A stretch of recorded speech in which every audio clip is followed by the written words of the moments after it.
Close your eyes. Picture a master commandant. His uniform crisp, his name already fading. His career, painstakingly logged in Callahan's register, survived wars and neglect, only to gather digital dust.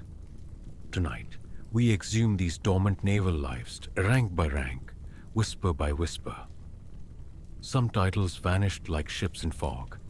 Others evolved beyond recognition.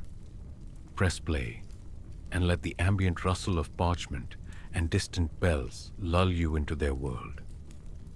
This isn't traditional storytelling. It's archaeology for insomniacs. Digging gently through layers of bureaucratic silence. For the first 37 years of the US Navy, no one kept official records of officers. If you served as a lieutenant in 1798, your name might appear in a Philadelphia printer's pamphlet, or it might vanish completely. Private publishers like Thomas and William Bradford cobbled together lists from ship rosters and newspaper notices. These early registers missed entire ranks, skipped names, and sometimes invented spellings. When researchers try to track Revolutionary War officers today, they hit blank spaces where careers should be. Take Abraham Whipple, a Commodore who captured a British ship in 1775. Some lists call him Whipple, others Whipple. His actual promotion dates lost in the paper shuffle. Congress noticed this mess during the War of 1812. Ships needed crews, but the Navy Department couldn't even confirm who was still serving. On July 29, 1812, the House passed a resolution demanding a complete register, showing every officer's rank and appointment date.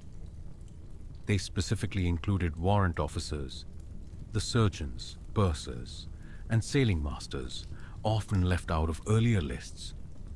For the first time, the Navy had to account for its entire leadership. The resulting 1814 register ran 72 pages, listing 1,200 names from captains down to chaplains. It wasn't perfect. Some officers appeared twice under different spellings. Others, like Master Commandant James Lawrence of Don't Give Up the Ship fame, had their early service years compressed into single lines. But it was a start. The gaps in these early records create odd historical shadows. Consider Richard Dale, John Paul Jones' first lieutenant on the Bonhomme Richard. We know he became a captain in 1794, but no register shows his exact promotion date from lieutenant. Or take Joshua Barney, who commanded privateers in the Revolution and gunboats in 1812. Early lists disagree on whether he held the rank of Commodore or just captain. These aren't small details. They determine whose portraits hang in which halls, whose pensions get approved, whose descendants can join lineage societies. The 1814 register fixed some errors but introduced others. It listed Isaac Hull as a captain from 1798, though he'd actually been a lowly lieutenant until 1799. Simple clerical errors, sure, but they distorted careers for generations of historians. What's surprising is how long this system limped along. The Navy didn't standardize its record-keeping until 1841, when Secretary Abel Upshur ordered annual registers printed at government expense. Before that, officers relied on patchwork sources. The 1820s saw competing registers from publishers like Edward de Craft, each claiming to be more complete than the last. De Craft's 1826 edition added useful details, like which ships officers served on, but still botched basics.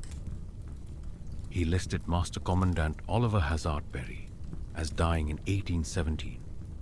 It was 1819, and promoted Daniel Patterson to captain 5 years early. These weren't conspiracy theories, just lazy copying from outdated sources. Yet they shaped how the Navy remembered itself. The real tragedy lies in the warrant officers, the specialists who kept ships running. Sailing masters like William Moores, who navigated the Constitution during the Barbary Wars, rarely appeared in early registers. Surgeons such as John Bullis, who treated wounded at Tripoli, might get one line in a decade's worth of records. Congress's 1812 resolution technically required listing them, but compilers often skipped minor ranks to save space. When the Navy finally published its first official register in 1814, it included pursers and surgeons, but omitted their service dates. So we know John Darby was a purser in 1814, but not whether he served since 1800 or just joined that year. These men signed contracts, drew pay, and sometimes died in service, yet left barely a paper trail. Private publishers kept trying to fill the voids. In 1820, John S. Meehan released a register claiming to cover all officers since 1775. He included Revolutionary War veterans, but alphabetized them haphazardly, mixing captains with carpenters. Meehan also invented a new era, listing officers who'd resigned or died as still active. His 1823 edition shows Master Commandant Jacob Jones commanding the Macedonian, even though Jones had transferred to the Guerriere 18 months earlier. These mistakes compounded over time. Later registers copied Meehan's errors, cementing them as facts. By the 1830s, no one could say for sure which lists were reliable. The Navy needed professionals to clean up the mess. But that solution was still decades away. The title Master Commandant lasted just 23 years in the US Navy, barely long enough for the ink to dry on the paperwork. Created in 1798 during the Navy's first major expansion, this rank filled an awkward gap between captains and lieutenants.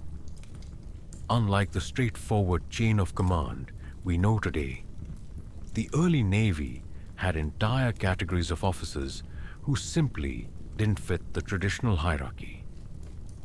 A master commandant could command small warships without the full authority of a captain, yet ranked above all lieutenants. The Navy needed this flexible rank to handle its sudden growth, from just 6 frigates in 1794 to dozens of ships by 1812. James Barron became the first master commandant in 1799, setting the pattern for those who followed. He'd already spent 22 years at sea, including service in the Revolutionary War, but wasn't senior enough for a captain's commission. The Navy gave him command of the sloop of war Warren instead. Barron's situation was typical. These were experienced officers tasked with smaller vessels that didn't rate a full captain. The problem? No one could decide whether master commandants counted as commissioned officers or something else entirely. Some received captain's privileges. Others got treated as glorified warrant officers. This confusion haunted the rank until its abolition. The War of 1812 exposed the rank's flaws. Master commandants like Oliver Hazard Perry led crucial campaigns. His Lake Erie victory came while holding this rank, yet couldn't issue certain orders without special approval. When Perry needed to appoint acting lieutenants during the battle, he had to improvise authority rather than invoke his actual rank. Other master commandants faced worse. Jacob Jones, commanding the Wasp, captured HMS Frolic in 1812 but got bogged down in bureaucratic disputes over prize money and recognition. The Navy Department couldn't decide if his victories belonged in the same reports as captain's successes. Congress fixed the problem in 1837 by replacing Master Commandant with Commander. The change wasn't just cosmetic. It standardizes the rank's authority and prestige overnight. Suddenly, these officers could serve as full equals to Army majors rather than existing in naval limbo. Interestingly, the Navy grandfathered existing master commandants rather than immediately converting their titles. Charles Morgan kept the old rank until his 1841 retirement, making him the last serving master commandant in US history. Yet even this transition got messy. Early Navy registers sometimes listed the same man as Master Commandant one year and Commander the next, further obscuring these careers.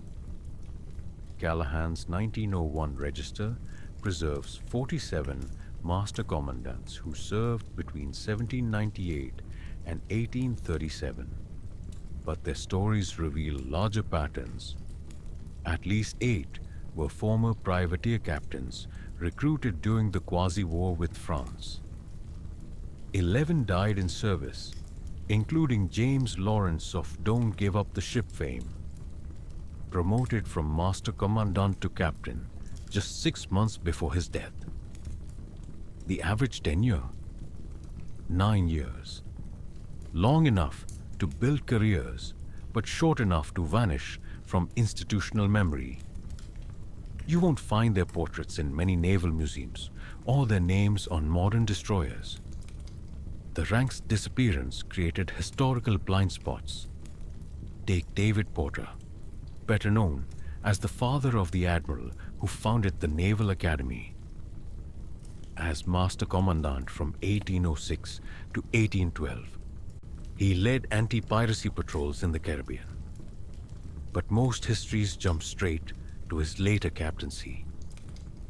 Or consider George Read, who spent 14 years as Master Commandant before becoming the Navy's first flag officer on the California coast in 1845.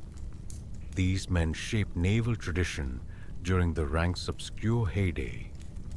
Yet their contributions often get folded into later, more important phases of their careers. Today, we'd recognize their duties as classic commander roles, leading sloops, brigs, and small squadrons. But terminology obscures the connection.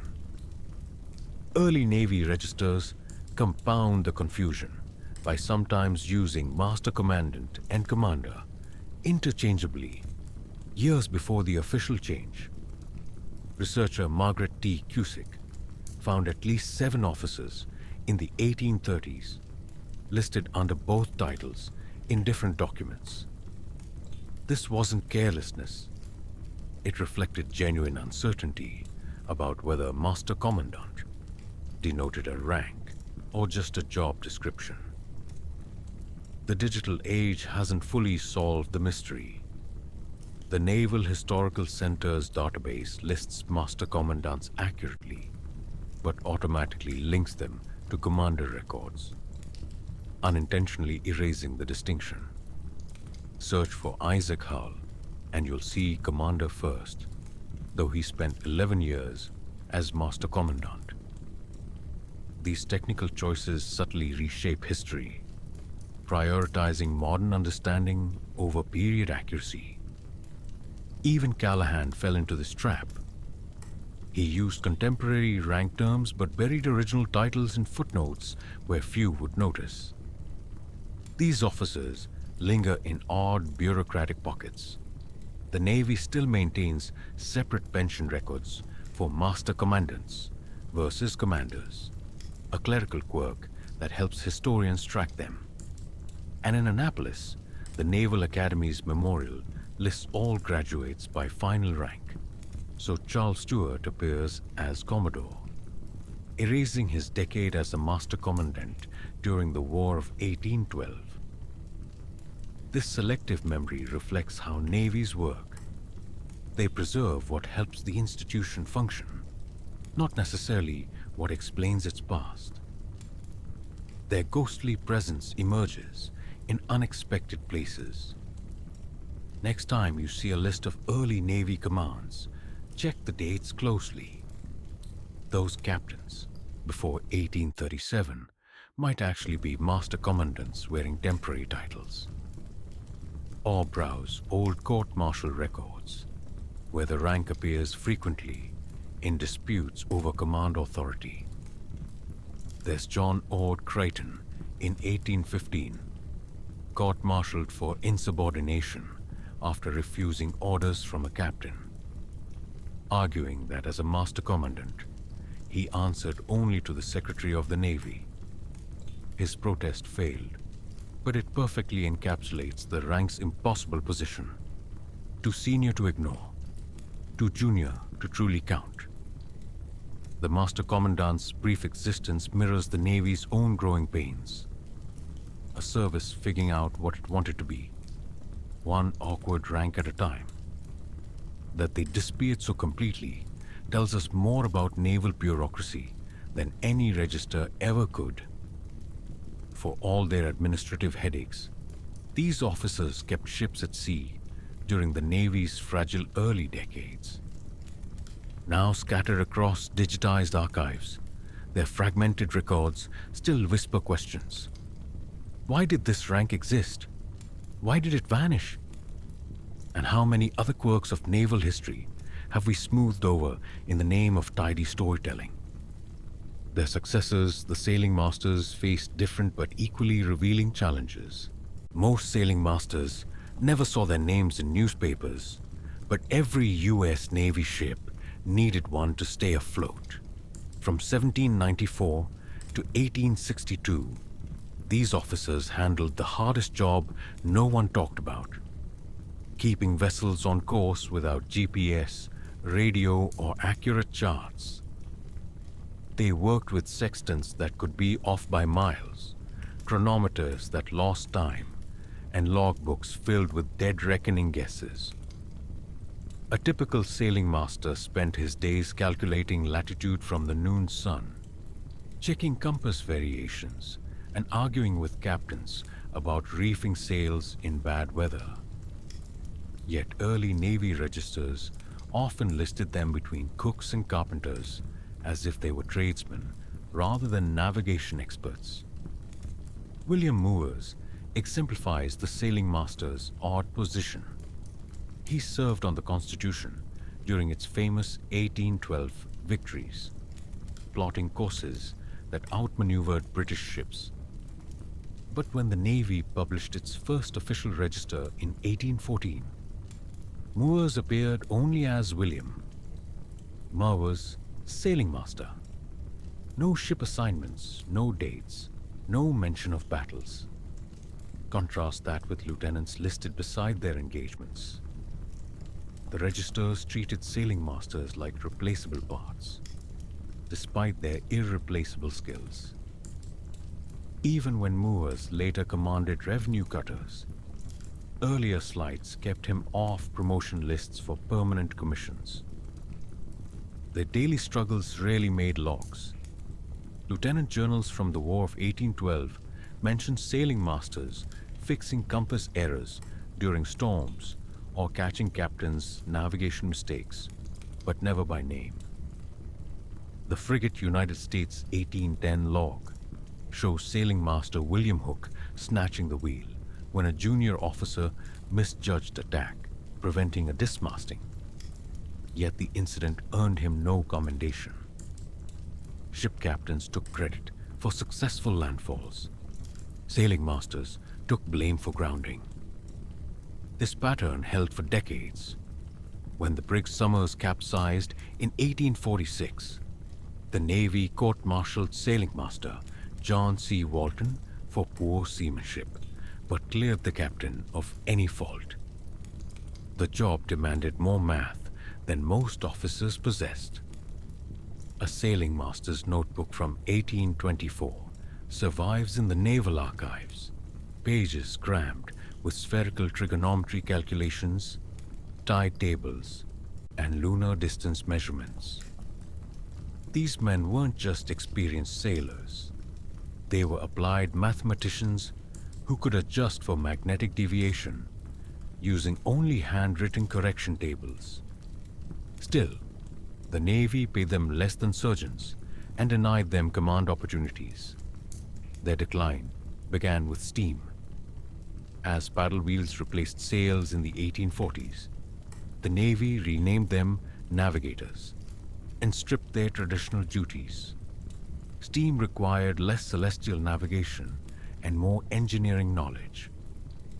By 1855, Congress merged the role into the Line Officer Corps, letting former sailing masters compete for promotions, but few succeeded. The 1862 register lists only 17 navigators left, all holdovers from an earlier era. The last, Thomas Abbott, retired in 1864 after 40 years of service, his expertise rendered obsolete by technological progress. What's surprising is how thoroughly they vanished. Check any Civil War Navy roster, and you'll find acting masters and chief engineers, but no sailing masters. The title simply disappeared. Yet their ghostly presence lingers in odd places. When Admiral David Farragut ordered his famous "Damn the Torpedoes" charge at Mobile Bay, the fleet's charts still bore annotations from the last sailing masters who'd surveyed those waters decades earlier. The Navy kept using their handwritten tide notes well into the 1870s. Callahan's Register preserves 312 sailing masters who served between 1798 and 1862, but only as footnotes to others' careers. Some entries tell tragicomic stories in bureaucratic shorthand, like John S. Williams, who appears as dismissed 1801, drunk on watch, or Peter W. Hazard, whose entire record reads, drowned at Tripoli, 1804. Others hint at unrecorded dramas. Why did James Maffett resign in 1813, only to rejoin as a midshipman, effectively demoting himself? The register won't say. Digitization introduced new quirks. The online version of Callahan's list sometimes confuses sailing masters with masters at arms or even marine officers. Search for Charles Morris, a famous sailing master who trained generations of navigators. And you might pull up records for 3 different men with that name. The original register distinguished them. The database blends them together. These men left one enduring mark: navigation manuals. Sailing masters like Nathaniel Bowditch and Matthew Fontaine Maury wrote textbooks that became Navy standards. Bowditch's American Practical Navigator, first published in 1802, remains in print today. Though few remember, its author started as an overlooked warrant officer. That paradox defines their legacy. Essential knowledge, forgotten teachers. The Navy eventually fixed the system that sidelined them. Today's surface warfare officers trained for years in navigation, just as sailing masters did. But no modern Navy manual explains why 19th century ships carried officers who could chart courses across oceans, yet rarely rose above lieutenant. The answer lies buried in administrative choices, the same kind that later reshaped the entire officer corps. Their disappearance wasn't sudden oblivion, but gradual erasure. Registers stopped tracking sailing masters separately. Historians stopped noticing them. Even memorials get it wrong. At the U.S. Naval Academy, a plaque honors all Navy navigators, a category that would have baffled the sailing masters who actually did the work. These men inhabited bureaucratic gray areas, neither fish nor fowl in a navy that wanted clear hierarchies. Preserved in Callahan's cryptic listings, they remain semi-visible, like faint pencil marks on an old chart, barely there, but still shaping the course. The first official Navy register in 1814 didn't solve the Navy's record-keeping problems. It just made them official. That 29-page pamphlet, ordered by Congress after years of chaotic lists, finally gave the Navy a standardized way to track its officers. But flip through its pages and you'll notice gaps immediately. It listed commission dates for captains and lieutenants, but only warrant dates for midshipmen. Marines? Not included at all. The register showed Isaac Chauncey as a captain since 1806, but left out his earlier service as a lieutenant during the Quasi-War. These weren't small omissions. They erased chunks of careers. Congress had demanded this register for practical reasons. During the War of 1812, the Navy Department couldn't even confirm who was still serving. Ships needed officers, but no central list existed to check promotions or assignments. The Senate's 1813 resolution forced the Navy to start keeping track. What they produced was better than nothing, but barely. The 1814 register listed officers by rank, not alphabetically, making it useless for quick lookups. Want to find Master Commandant Oliver Hazard Perry? You'd need to scan every page until you hit his rank section. Some entries read like bureaucratic jokes. James Lawrence appears with his correct captain's rank, but no mention that he just died heroically at sea. The register listed him as if he might still report for duty tomorrow. Other living officers fared worse. Lieutenant Charles Morris, who'd fought on the Constitution during its famous victories, got just one line with his commission date. No ship assignments, no battles, nothing to explain why he mattered. The Navy knew these details. They just didn't think they belonged in an official record. The 1815 registers improved slightly. The August edition added duty stations, so you could finally see that Captain Stephen Decatur commanded the Guerriere in the Mediterranean. But the December version dropped this feature, as if the Navy couldn't decide what information mattered.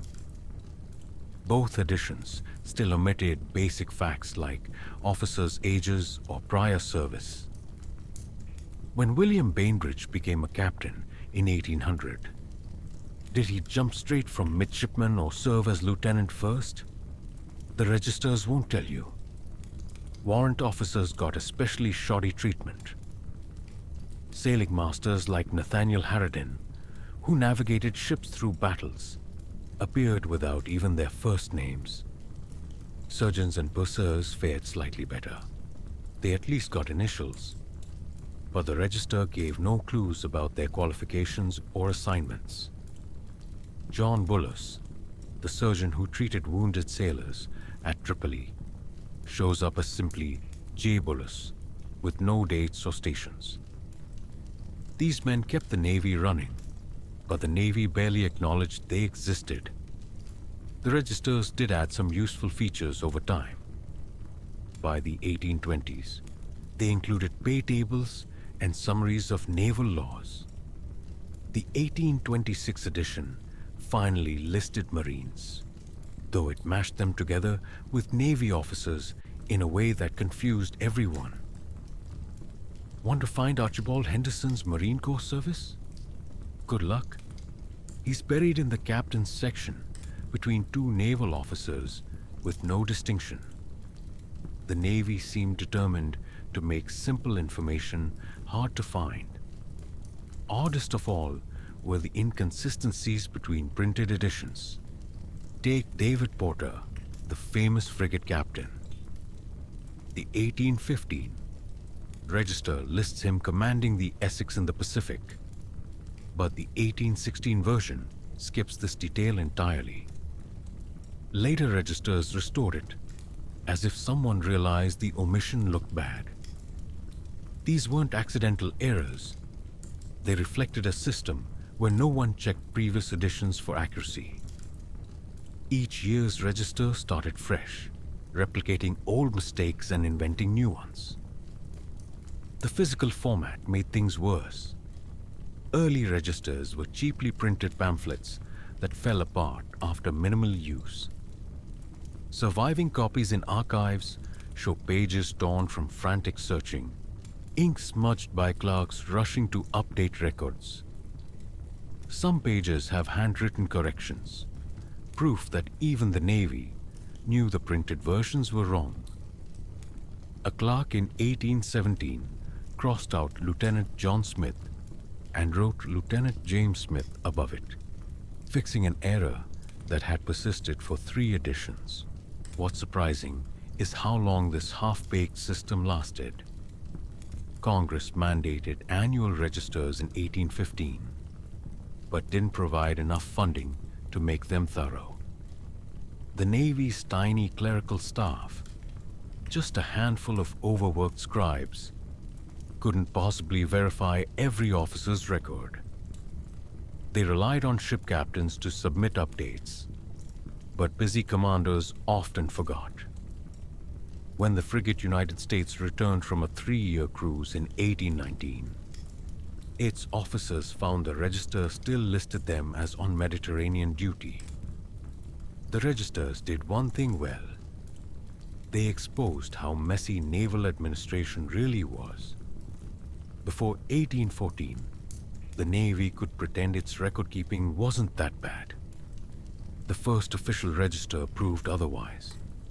Missing dates, misspelled names, and contradictory entries all testified to a service growing faster than its bureaucracy could handle. These flaws weren't trivial. They affected promotions, pensions, and historical memory. Private publishers saw an opportunity. While the Navy produced bare-bones registers, entrepreneurs like Edward de Graft started selling expanded versions with extra details. De Graft's 1823 register included officers' birthplaces and previous ships, information the official registers ignored. Of course, he also introduced new errors like listing Master Commandant Jacob Jones in 2 different ranks simultaneously. But at least he tried to give readers more than the Navy did. The Navy eventually improved its system. By the 1840s, registers included alphabetical indexes and separate Marine Corps sections. But the damage was done. Decades of spotty record-keeping had already erased countless details about early officers' careers. Today's historians still struggle with these gaps. When you look up an 1812 veteran in modern databases, remember, the blank spots in his record aren't accidents. They're artifacts of a system that never quite worked right. Those flawed early registers did leave one useful legacy. They inspired better record keepers to step in. As the Navy's official lists limped along, private compilers began assembling more complete officer histories, projects that would eventually lead to Callahan's definitive 1901 register. But that's a story for another section. For now, just picture those first registers, well-intentioned, underfunded, and fundamentally broken, like so much of the early Navy itself.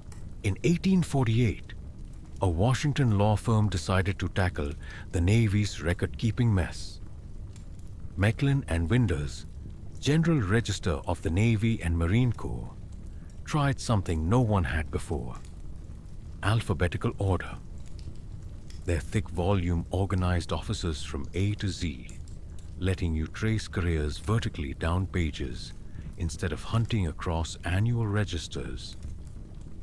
It sounded simple, but for Navy clerks used to disorganized lists, this was revolutionary. The book's layout looked like a spreadsheet before spreadsheets existed. Each two-page spread grouped officers into 4 categories: line, staff, Marines, and engineers. Columns showed ranks in order from lowest to highest, while rows listed officers alphabetically. Want to track Commodore Matthew Perry's career? You'd find his name once, then read across to see his promotions from midshipman to captain. Previous registers forced you to flip through a dozen annual editions to piece that together. But their system had quirks. Mecklin and Winder only alphabetized the first 2 letters of each last name. Under Bayard, you'd find Bainbridge, Barron, and Barney, but in whatever order they'd been submitted, not strict ABCs. Looking for David Farragut? Check under Far, if you're lucky. Or waste minutes scanning every officer, starting with F. Worse, common names like Smith or Jones clustered without any further sorting. The register might list John Smith between Joshua Smithers and Edward Smithson. Their categories created other headaches. The register separated line officers, ship commanders, from staff, surgeons, chaplains, and Marines so completely that no one appeared twice. But many officers moved between groups during their careers. Pursers who became captains disappeared from the staff section without explanation. The editors left blank spaces where names should have been duplicated, creating odd gaps that confused later researchers. Some entries stretched across multiple pages in bizarre ways. Commodore Charles Stewart's career spilled over 3 separate entries because he'd served in both line and staff positions. The register gave no cross-references, so unless you knew to check both sections, you'd miss parts of his service. Other officers suffered worse. Master Commandant Thomas Ap Gates P. Jones appeared only under AP, a Welsh naming convention the register didn't explain or standardize. Navy bureaus praised the book for its usefulness and correctness, but actual users found frustrations. The tabular format saved space but required constant page flipping. An officer's career might start on page 43's left side, continue on page 44's right, then jump to page 45 with no arrows or notes to guide you. Researchers often missed promotions hidden across these visual gaps. The register did add valuable features. It included pay tables and summaries of naval regulations, handy references for officers tired of digging through separate documents. Small annotations marked dismissals, D, or deaths. Plus, avoiding the official register's pretense that dead men might still be on duty. These tiny details showed Mecklin and Winder understood what naval clerks actually needed. Their treatment of warrant officers revealed the Navy's lingering biases. Line officers got full career timelines, but sailing masters and surgeons often appeared with just their current rank. John Darby, a purser since 1800, was listed as simply J. Darby, purser. No dates, no assignments. The register preserved the Navy's habit of treating specialists as second-class officers. The book's physical form created problems too. Cheap binding glued pages so tightly that opening it fully risked cracking the spine. Clerks reported struggling to read entries near the gutters, where text disappeared into the fold. Worse, the thin paper absorbed ink from fingers, smudging vital dates after heavy use. Surviving copies show frantic marginal notes where users corrected errors the printers missed. Most naval officers after the Civil War had no complete service records, just scattered mentions across decades of registers. The Hammersley brothers changed that. In 1882, Thomas Hammersley published his General Register of the United States Navy and Marine Corps, compiling 100 years of officer records into one alphabetical list. For the first time, you could trace a career from midshipman to captain without digging through 50 different books. But the project had flaws baked in from the start. These brothers weren't amateurs. Lewis Hammersley served as a master's mate during the Civil War before switching to publishing. Thomas had Navy Department connections and Marine Corps support for his research. They understood the frustration of trying to track promotions through unalphabetized registers. Their solution was simple in theory. Take every naval officer since 1782, arrange them A to Z, and show each rank change chronologically. The execution proved messier. Their 1882 register listed 6,204 officers, but missed hundreds more.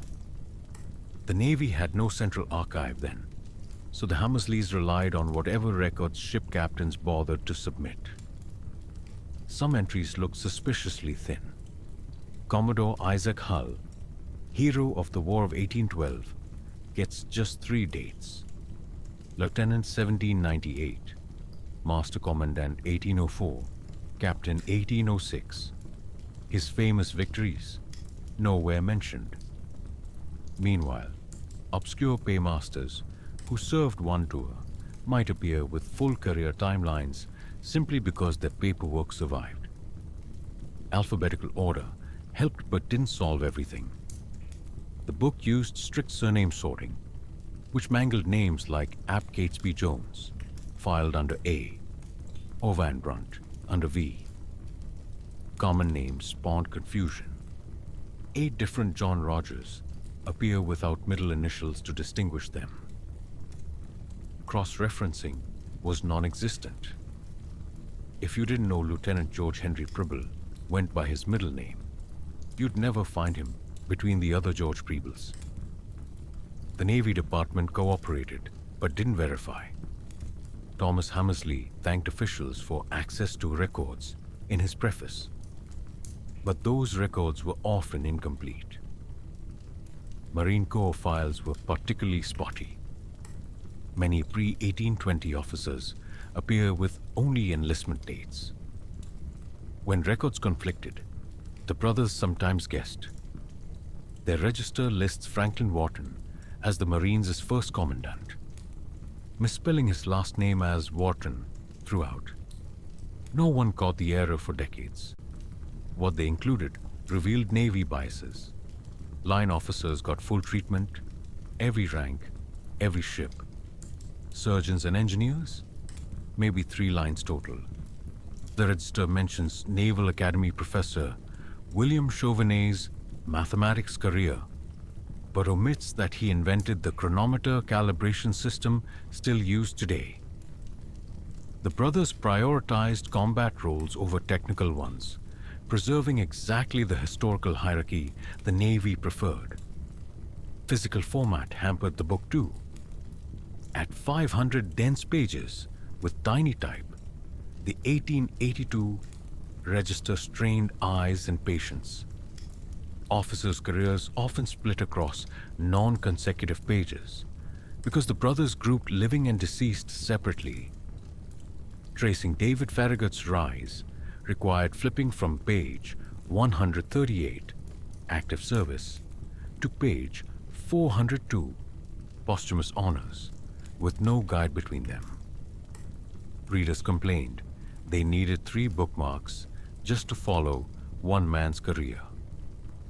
Lewis Hammersley's later Records of Living Officers series, 1870 to 1902, deepened these issues. These annuals documented current personnel, but recycled old errors.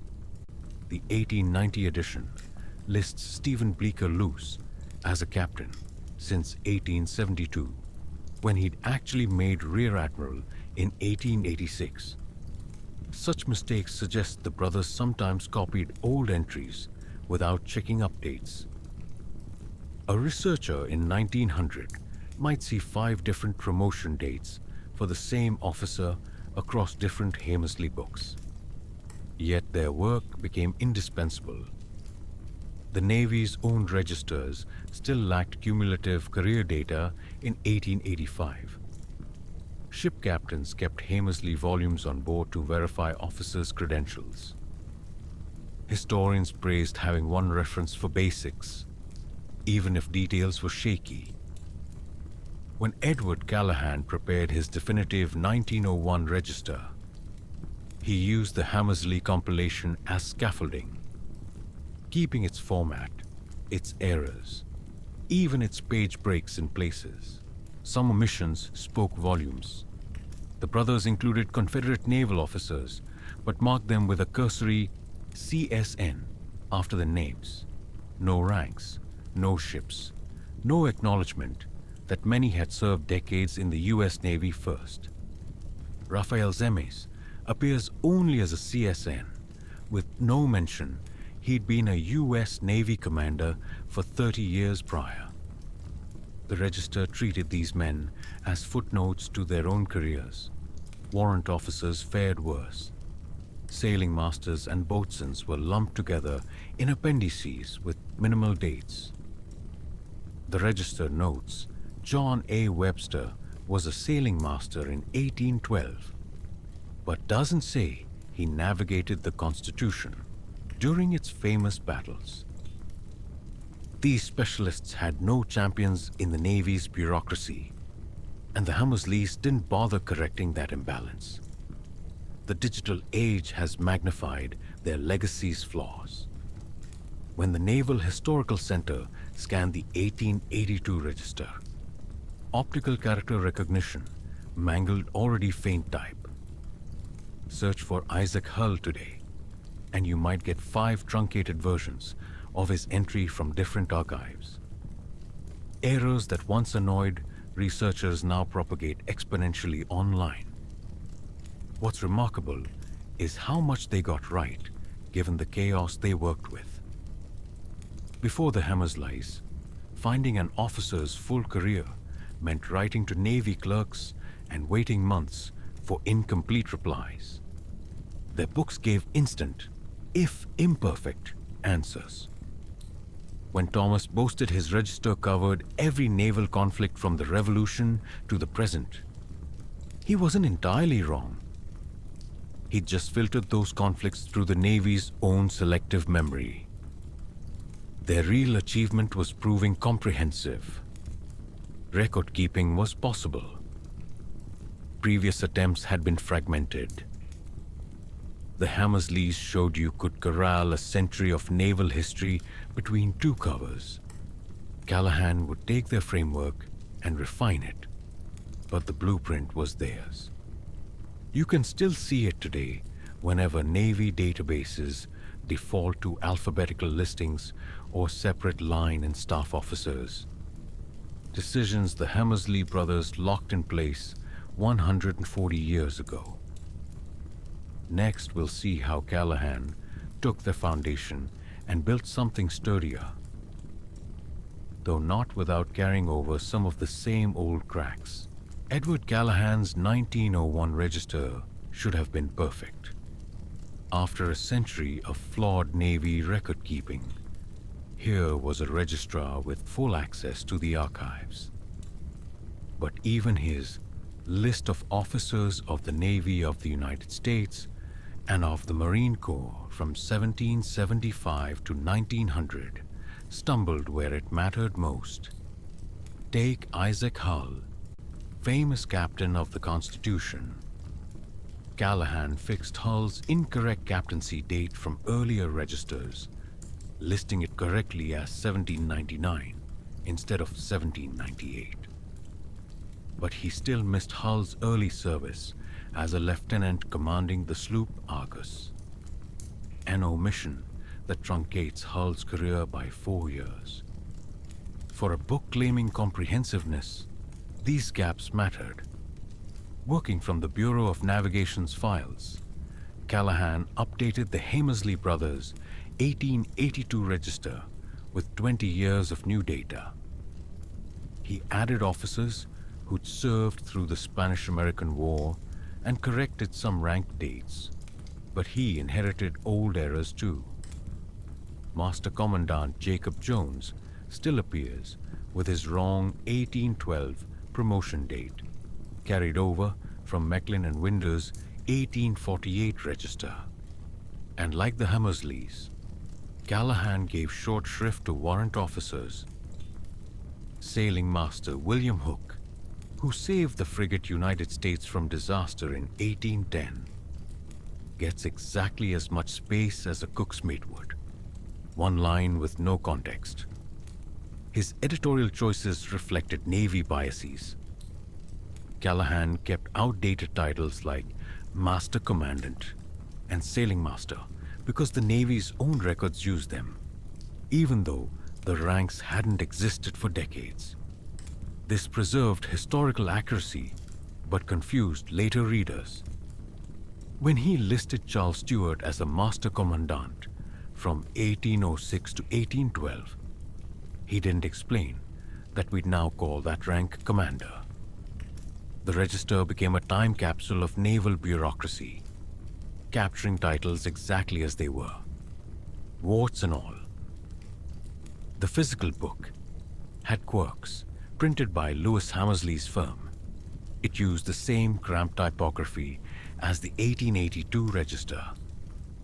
Officers' career progressions ran together in paragraph blocks, forcing readers to parse dense text for dates. Commodore Matthew Perry's entry spans 10 lines of uninterrupted text listing 10 promotions. Easy to miss a step if you blinked. And with no index beyond alphabetical order, finding officers with common names meant scanning entire surname groups. 8 John Rogerses appear without middle initials to tell them apart. What Callahan added was as telling as what he omitted. He included Confederate officers like Raphael Semmes, but gave their U.S. Navy service equal weight. Semmes appears as a lieutenant from 1826 to 1861, before the tag, resigned, marks his switch to the Confederacy. This was progress from the Hamersleys' dismissive CSN notations. Callahan also fixed some Marine Corps omissions, finally listing Archibald Henderson's full career from lieutenant in 1806 to commandant in 1820. But he still buried Marines alongside naval officers rather than giving them their own section. Digitization later exposed the register's limits.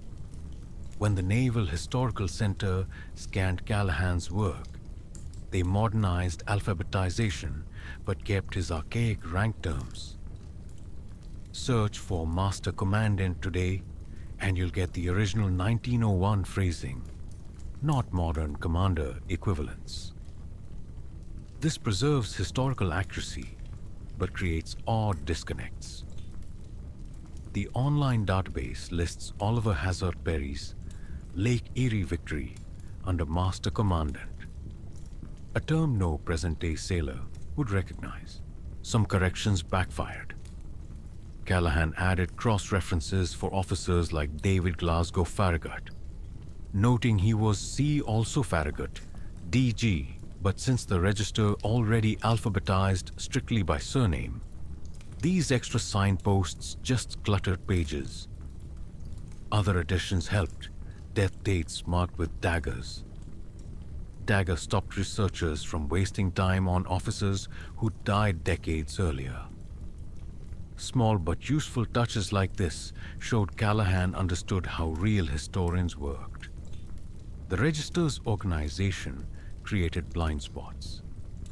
Callahan separated active and retired officers, so Farragut's Civil War service appears on page 194, while his posthumous honors get buried on page 642.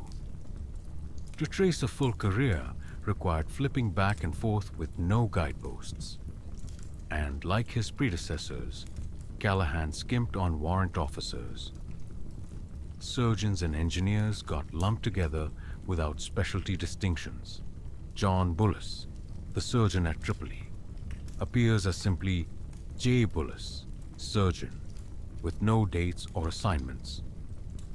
What saved the register from being another flawed list was Callahan's access. As Navy Department Registrar, he could demand ship rosters and payroll records clerks had ignored before. His entry for Stephen Decatur includes exact dates for each ship command, drawn from logbooks earlier compilers never consulted. Even with its gaps, the 1901 register became the most reliable source for promotion dates. The first place historians checked when verifying careers. Its legacy lives in digital form. The Naval Historical Center's online version links officers to related documents. Click Charles Stewart's name, and you'll find his court-martial records from 1804. These connections fix some of Callahan's omissions by letting researchers dive deeper.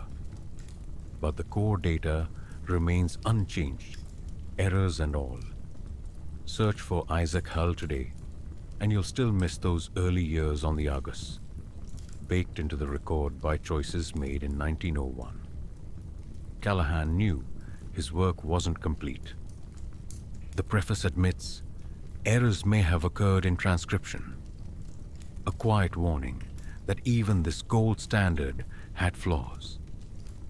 Historians still cite his register as definitive while noting its shortcomings. A backhanded compliment capturing naval record-keeping's eternal problem. The closer you look, the more the cracks show. But after a century of chaos, at least someone had tried to glue the pieces together. What's surprising is how much we still rely on his decisions. When modern databases list Daniel Todd Patterson as a captain from 1813 instead of 1815, they're repeating Callahan's choices. His register froze these careers in amber, preserving them for digital resurrection. Next time you look up an officer online, remember, you might be seeing them through Callahan's eyes, complete with all his blind spots. Now we'll see how that digital resurrection introduced new errors while solving old ones.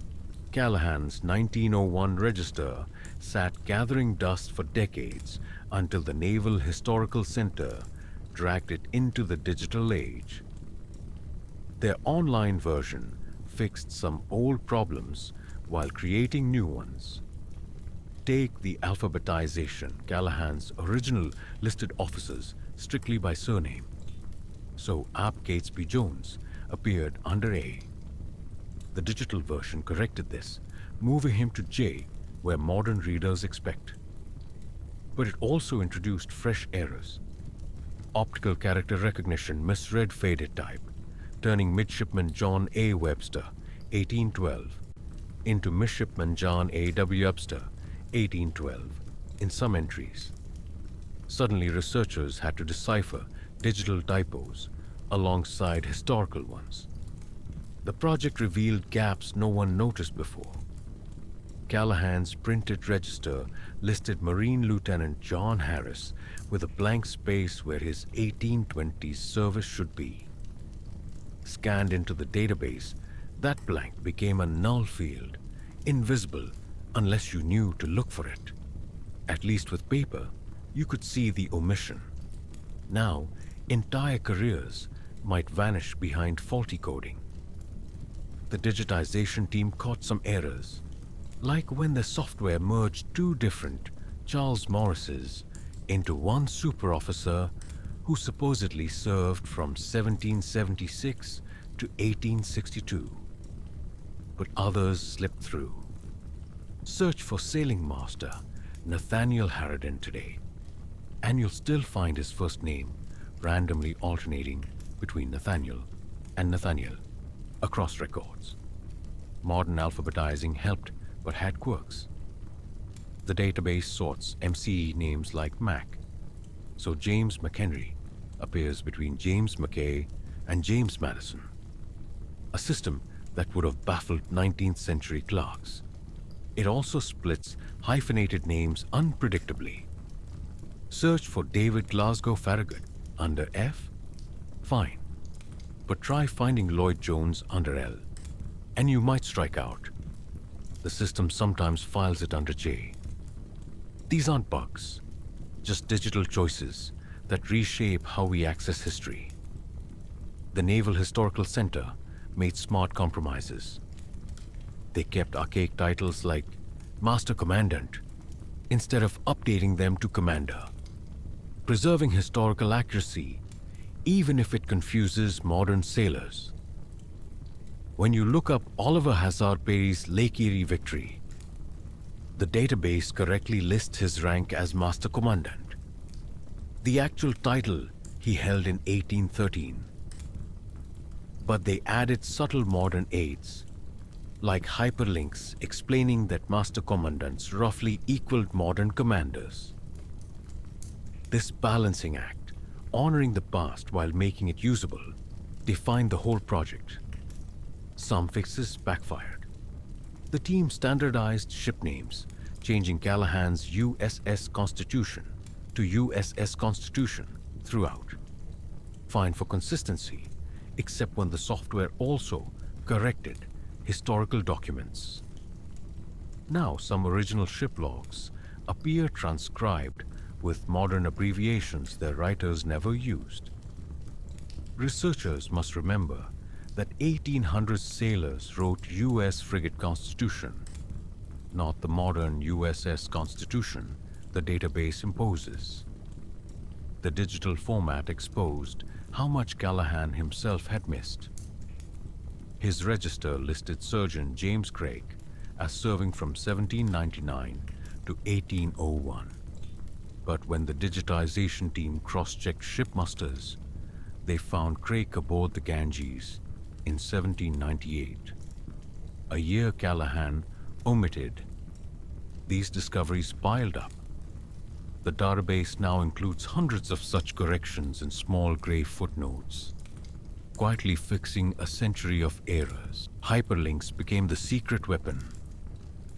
Click on Commodore David Porter's name, and you'll find options to view his court-martial records, ship assignments, even digitized letters complaining about lack of supplies. These connections let researchers reconstruct lives Callahan could only summarize. But the linking is spotty. Some officers have extensive documentation, others just their bare-bones register entry. The digital divide between famous and forgotten remains. The project's biggest success might be searchability. Callahan's book forced you to flip pages looking for, say, all officers who served on the Essex during the War of 1812. The database finds them in seconds, yet even this reveals odd gaps. Search for sailing masters at Tripoli, and you'll get 5 hits, but we know from ship logs at least 8 served there. The missing 3? Their records exist, just improperly tagged in the system. What's striking is how much the digital version resembles its paper ancestor. The same biases persist. Line officers get detailed treatment. Surgeons and engineers remain afterthoughts.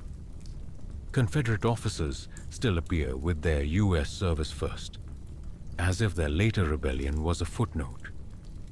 The format changed, but the Navy's institutional memory stayed rigid. Some errors became permanent through digitization. Callahan listed James Barron's first command as 1807. Navy records show it was actually 1804. The database inherited Callahan's mistake, then cemented it by making that incorrect date searchable worldwide. Now, thousands of citations repeat the era, all tracing back to this one digital source. The team did add clever features. Their fuzzy search helps when you're unsure of spellings. Type Isaac Hull, and it suggests Isaac Hull. But this also leads to false matches. Search for John Smith, and the system cheerfully combines records for 6 different men into one chaotic timeline. Researchers must stay vigilant. What's lost in translation? Callahan's original had a physical presence. The weight of its pages, the smell of old ink, the marginal notes from generations of researchers. The digital version sanitizes this. You can't see which entries had coffee stains or underlined passages hinting at past discoveries. That tactile history vanishes behind a screen. The database excels at revealing patterns. Running a search for officers dismissed for drunkenness pulls up 127 cases between 1798 and 1860, something no paper register could easily show. But it struggles with nuance. When the system tags dismissed 1801, drunk on watch, it doesn't capture that John S. Williams was actually reinstated 6 months later. The binary nature of digital records flattens these complexities. Now accessible worldwide, Callahan's work reaches audiences he never imagined. A historian in Tokyo can trace Commodore Perry's officers as easily as someone at the Naval Academy. But this accessibility comes with responsibility. Every click, every search subtly reshapes how we remember these officers. The digital version isn't just preserving history, it's actively rewriting it, one search result at a time. Next, we'll see how these digital records help resurrect individual careers, starting with an officer who served in both the Revolution and the War of 1812. A man whose record was almost lost twice. Most naval officers retired after 20 years, but John A. Webster lasted 47. His career began as a midshipman in 1781 aboard the Continental Navy's sloop Saratoga and ended as a sailing master on the USS Constellation in 1828. That's 2 distinct naval eras. Revolutionary War wooden sails to the early steam era, with his name misspelled Webster in half the records along the way. Webster's longevity created administrative headaches. Early registers listed him as active 1781 to 1795, and separately active 1798 to 1828, failing to connect these as one continuous career. The confusion stemmed from his resignation during the Navy's 1796 drawdown and subsequent re-enlistment. Clerks treated these as separate entries, accidentally creating 2 partial records for one man. Even Callahan's 1901 register nearly missed the connection until a pension application surfaced showing Webster's 1781 to 1828 service in one affidavit. His promotions tell the Navy's whole story. Webster made lieutenant in 1791 under the old continental ranking system, then accepted a demotion to sailing master when the new U.S. Navy formed in 1798. This wasn't unusual. Many Revolution veterans took lower ranks to stay employed, but Webster kept adapting. By 1812, he'd become one of the few sailing masters trusted to navigate frigates in combat, piloting the Constellation through battles with British 38 gunships. The registers note his meritorious conduct, but omit that he trained 2 future commodores in celestial navigation during this period. The digital records finally untangled his career. When the Naval Historical Center scanned Webster's papers, they linked his scattered service dates into one timeline. You can now trace his path from teenage midshipman chasing British privateers to 60-year-old instructor teaching cadets how to use sextants. The database even includes his 1824 letter, complaining that modern officers rely too much on charts, a sentiment that echoes through every naval generation. Webster survived every bureaucratic purge. When Secretary Paul Hamilton discharged dozens of officers in 1811 for alleged incompetence, Webster kept his post, likely because no one else could navigate the Constellation's tricky draft. He outlasted 7 secretaries of the Navy and 3 wars, his institutional knowledge becoming irreplaceable.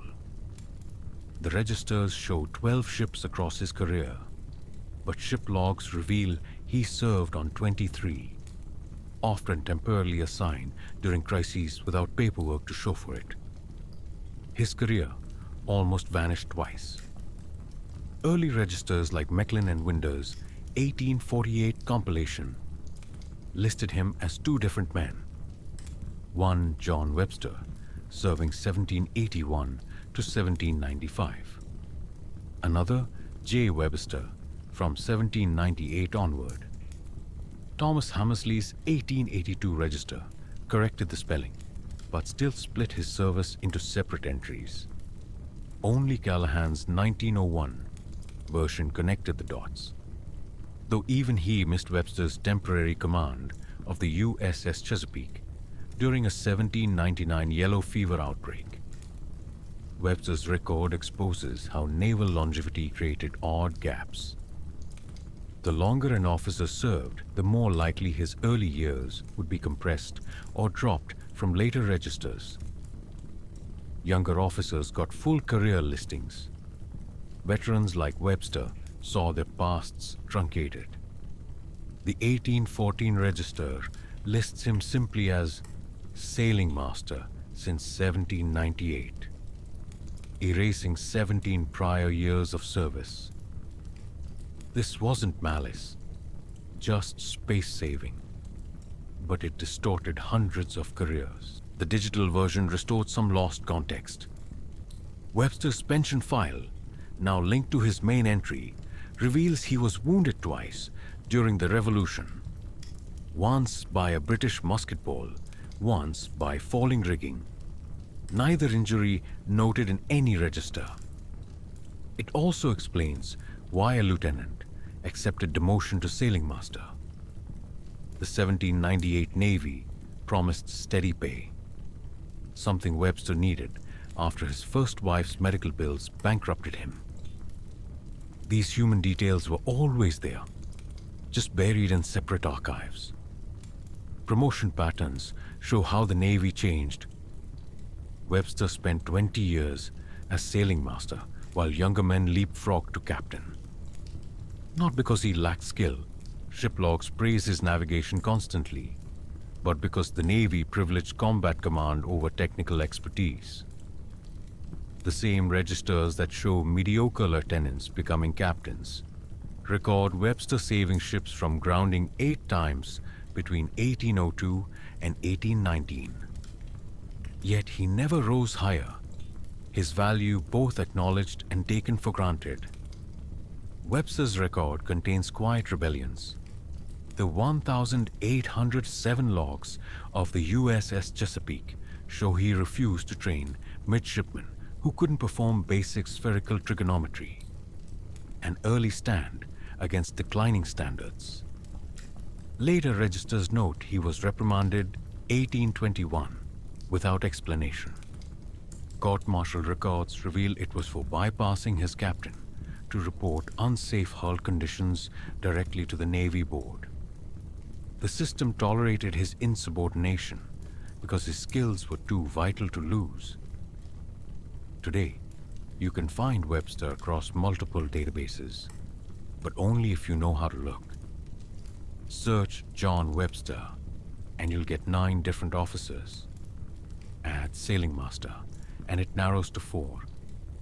Include constellation, and you might isolate him, unless the algorithm accidentally blends his records with another Webster who served on that ship in 1855.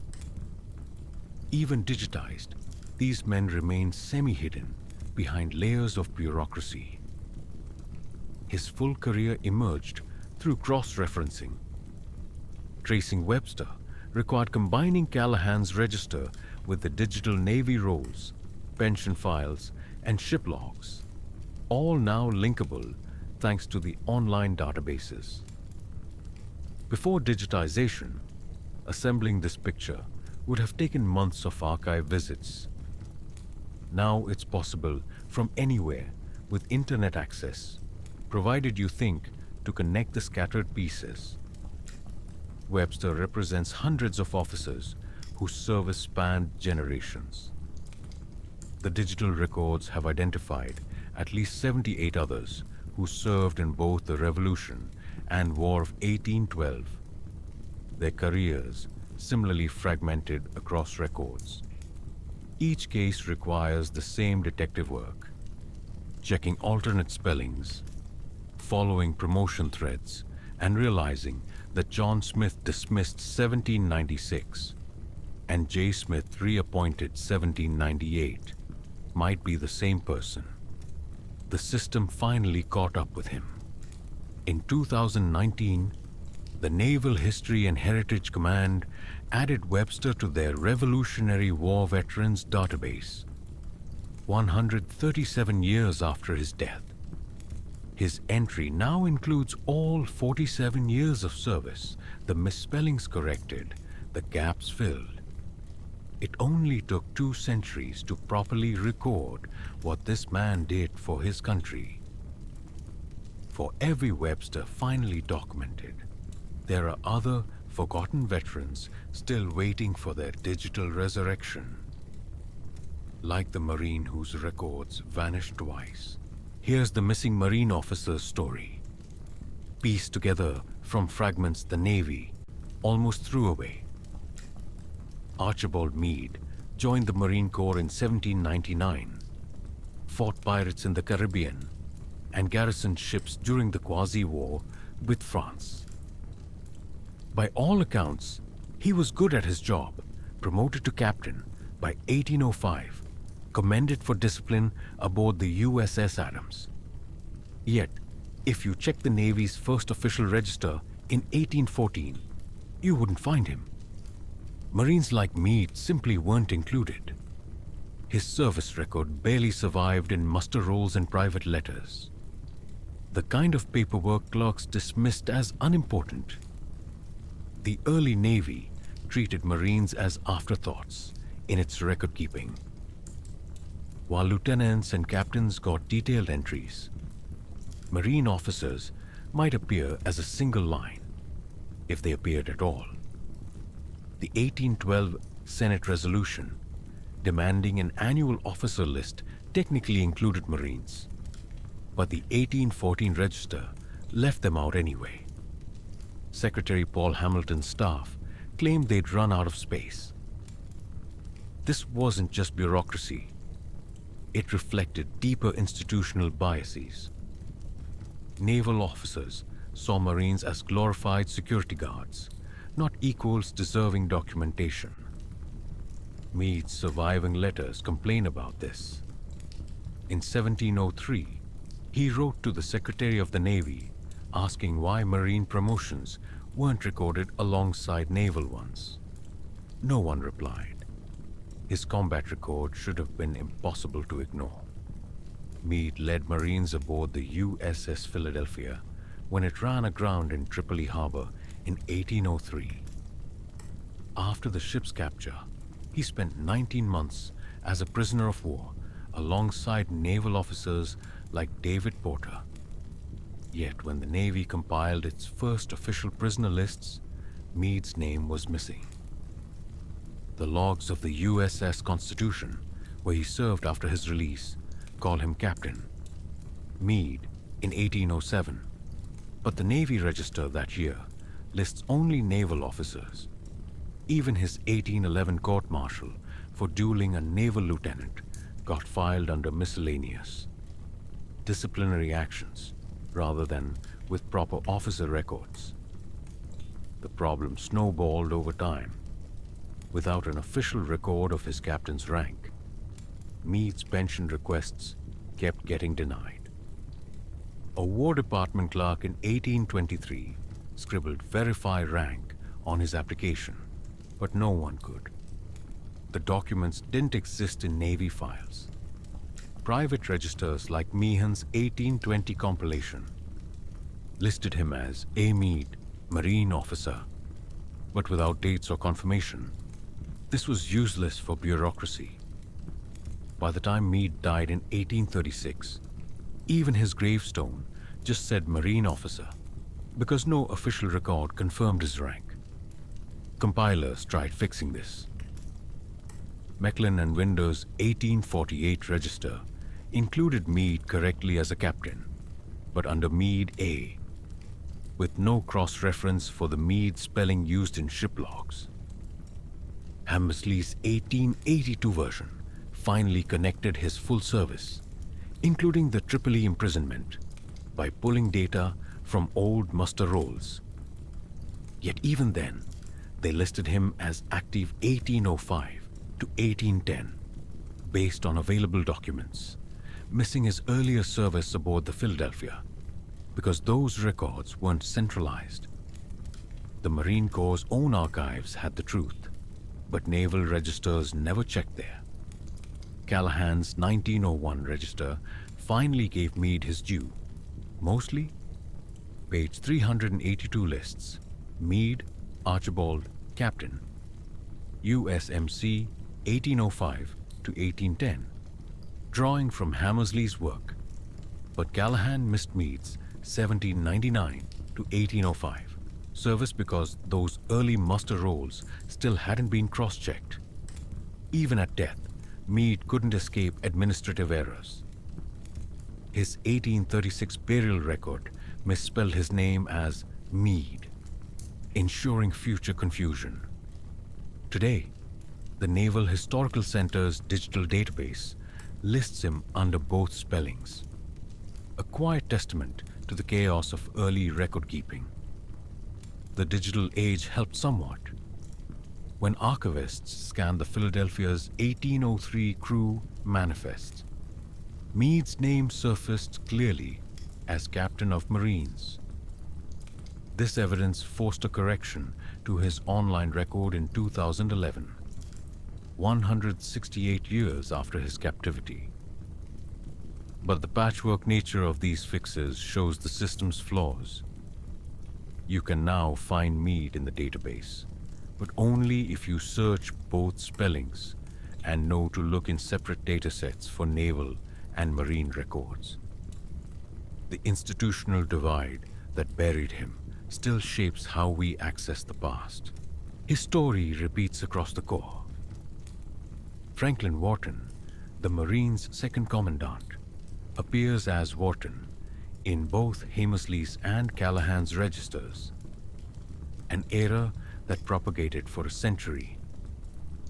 The digital version finally corrected it, but only after researchers noticed the mistake in 2009. Similar issues plague records for Lieutenant Presley O'Bannon, hero of the Battle of Derna. Early registers skipped his Marine Corps service entirely, listing him only as a naval agent. Not until 1948 did historians properly document his actual role. What's revealing is how these errors clustered around Marines. Naval officers might have incorrect dates or misspelled names, but they rarely vanished completely. The system assumed naval service mattered more. Even when Marines performed extraordinary feats, like O'Bannon leading the assault at Derna, their paperwork lagged years behind. The digital corrections are ongoing. As recently as 2020, archivists found another lost Marine officer, First Lieutenant John Marshall, who served on the USS Constitution in 1812. but was omitted from every 19th century register. They added him to the database using a handwritten note from Oliver Hazard Porter's personal papers. These half-repaired records still shape history books. Modern accounts of the Tripolitan War often undercount Marine participation because early registers neglected them. The famous painting Burning of the Philadelphia shows Marines, but most captions only name naval officers. Even the Marine Corps' own museums struggle with exhibits when primary sources are scarce. A curator at the National Museum of the Marine Corps once joked that they spend half our budget proving our own officers existed. Meade's slow resurrection typifies the problem. His descendants didn't get his full pension back pay until 1921, when a historian finally pieced together his service from ship diaries. Today, you can visit his grave at Philadelphia's Gloria Dei Church, where a new plaque added in 2015 lists his correct rank and battles.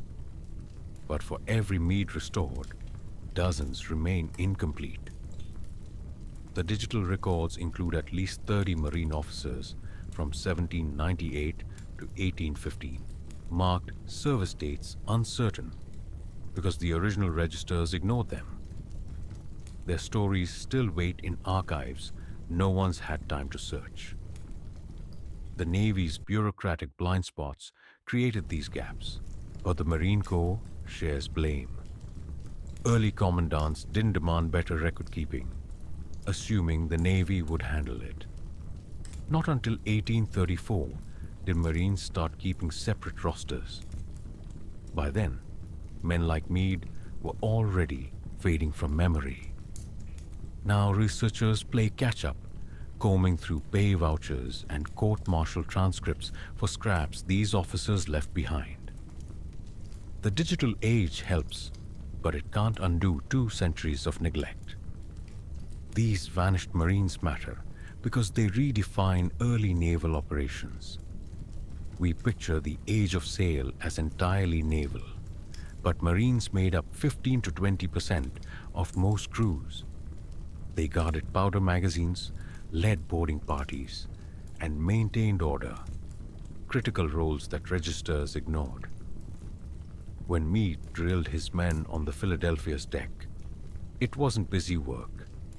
Their discipline saved lives during the Tripoli disaster. That kind of contribution deserves more than a footnote. History almost erased. Now, we turn to another group the system sidelined. The engineers who kept ships running while the Navy pretended they weren't there. Benjamin Franklin Isherwood spent 20 years keeping Navy ships running, only to have the Navy pretend he wasn't there. As chief engineer during the Civil War, he designed engines for 70 new steam vessels and pioneered fuel-efficient boilers that extended their range. Yet early Navy registers listed him as a civilian consultant, despite his 1856 commission. The service refused to acknowledge engineers as real officers. They were technical staff, not gentlemen worthy of equal standing. This bureaucratic slight nearly erased Isherwood's contributions until Callahan's 1901 register finally set the record straight. The Navy's resistance to engineers ran deep.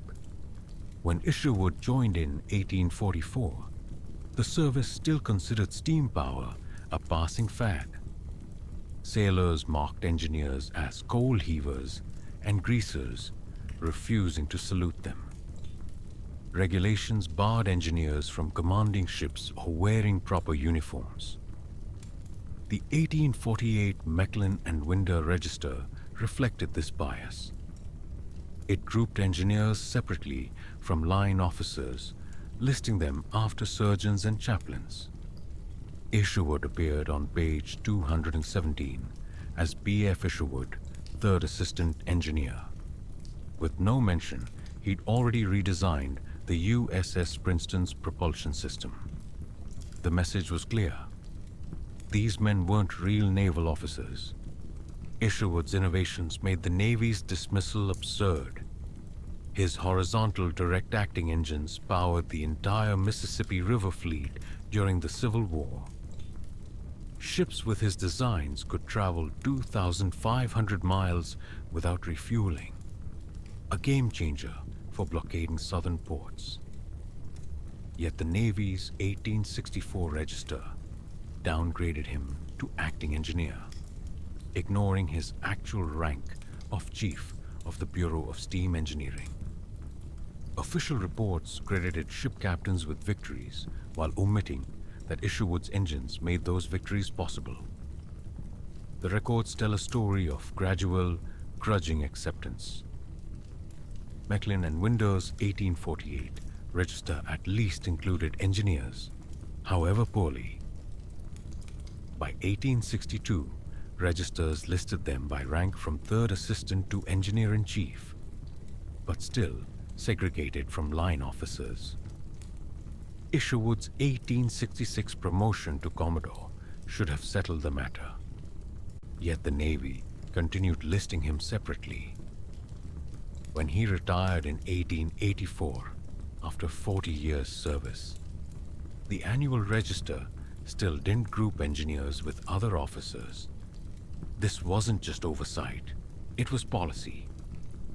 Callahan's 1901 register finally corrected the insult. He listed Isherwood properly as Chief Engineer B.F. Isherwood, with full dates of service and ranks. More importantly, he included engineers in the main officer listings rather than segregating them. This small formatting change acknowledged what the Navy had long denied: that engineering was as vital as navigation or gunnery. The digital version preserves this justice, though you'll still find quirks. Search for Isherwood today, and the database shows his correct rank, but some scanned documents retain the old civilian consultant label, a ghost of bureaucratic resistance. The fight for recognition wasn't just about titles. Engineers lacked access to the Naval Academy until 1874, forcing them to learn through apprenticeships. They couldn't command ships or rise above captain until 1899. Isherwood's 1866 promotion to Commodore was purely honorary. He still couldn't order a midshipman to fetch coffee. This caste system hurt readiness. During the Spanish-American War, steam-powered ships struggled because line officers didn't understand their own engines. Isherwood's paper trail reveals the cost of this bias. His personnel file contains endless petitions for proper rank acknowledgement. A particularly bitter 1872 letter notes that Army engineers of equal standing held general officer ranks while naval engineers remained technical staff. The Navy's response, scribbled in the margin, noted, "No action required." Only after his death in 1915 did the service fully recognize his contributions. Too late for the man who'd modernized its fleet. Digitization has both helped and hindered. The Naval Historical Center's online records correctly list Isherwood's ranks, but some hyperlinks still direct to outdated descriptions, calling him a mechanic. His technical manuals are digitized, but the database doesn't connect them to his service record. Researchers must cross-reference multiple sources to grasp his full impact. The same bureaucratic runaround he faced in life. Other engineers suffered worse. Charles H. Baker, who designed the Monitor-class warship's ventilation systems, appears in early registers as C.H. Baker, Asting, with no first name or dates. The 1864 register misspelled his surname as Barker, an error that persisted for 30 years. Callahan fixed it, But Baker died before seeing his name properly recorded. At least 117 Civil War-era engineers share similar stories. Their contributions buried in technical reports rather than officer registers. The Navy eventually learned its lesson. Today's nuclear engineers hold ranks equal to line officers, a direct result of Isherwood's battles. But the historical record remains patchy. The digital database lists engineers correctly, but the scanned original documents still show their second-class status. This duality captures the Navy's awkward transition, honoring engineers in retrospect while preserving evidence of how it mistreated them. Isherwood's legacy extends beyond paperwork. His 2-volume Engineering Precedents became the standard text for naval engineers worldwide. The Navy eventually named a destroyer after him in 1943. Too late for him to appreciate the irony. A man once barred from wearing a proper officer's uniform now has his name on a warship's hull.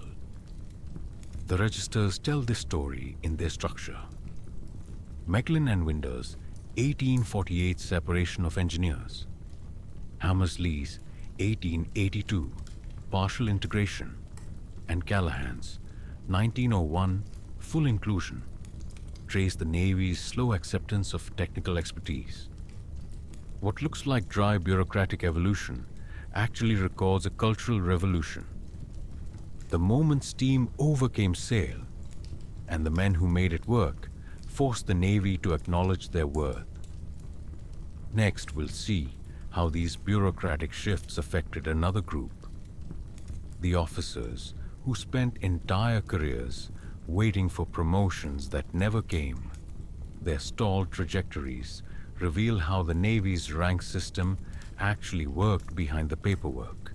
Imagine starting out as a teenager on a creaking ship in 1790, staring down a lifetime with no guarantees. That's where William Mervine began.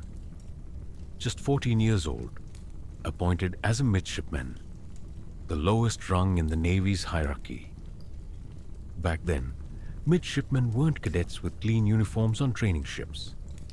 They were thrown into the chaos of war almost immediately. Mervine's first posting was aboard the frigate United States, a vessel already bristling with responsibilities that most teenagers could hardly imagine. His job? Learning navigation, manning guns, and generally surviving long enough to climb the ranks. But if you think this was just a matter of years, think again. By the early 19th century, the process of promotion in the US Navy was a labyrinth of delays, dead ends, and sheer perseverance. Unlike today, getting promoted wasn't tied neatly to time served or performance alone. It often depended on something simpler: vacancy. Officers could wait years, even decades, for someone above them to retire, resign, or die. Mervine found himself trapped in this slow grind. After 10 years, he finally earned his lieutenant's commission in 1800, moving just one step up the ladder. Think about that. A decade of battle assignments, tricky coastal surveys, and tough weather, only to make what seems like a small leap. If you look at his early postings, you can see exactly how the Navy's structure worked, or didn't work. As a lieutenant, Mervyn served on ships like the Adams and Concord, mostly in convoy duty during the quasi-wars with France. These were not glamorous assignments. Convoy escorting meant months of monotonous sailing interrupted by moments of life-or-death combat. The Navy funds records from this era list. Mervyn receiving his rank of lieutenant in 1800, but promotion beyond that slowed to almost a standstill. The problem?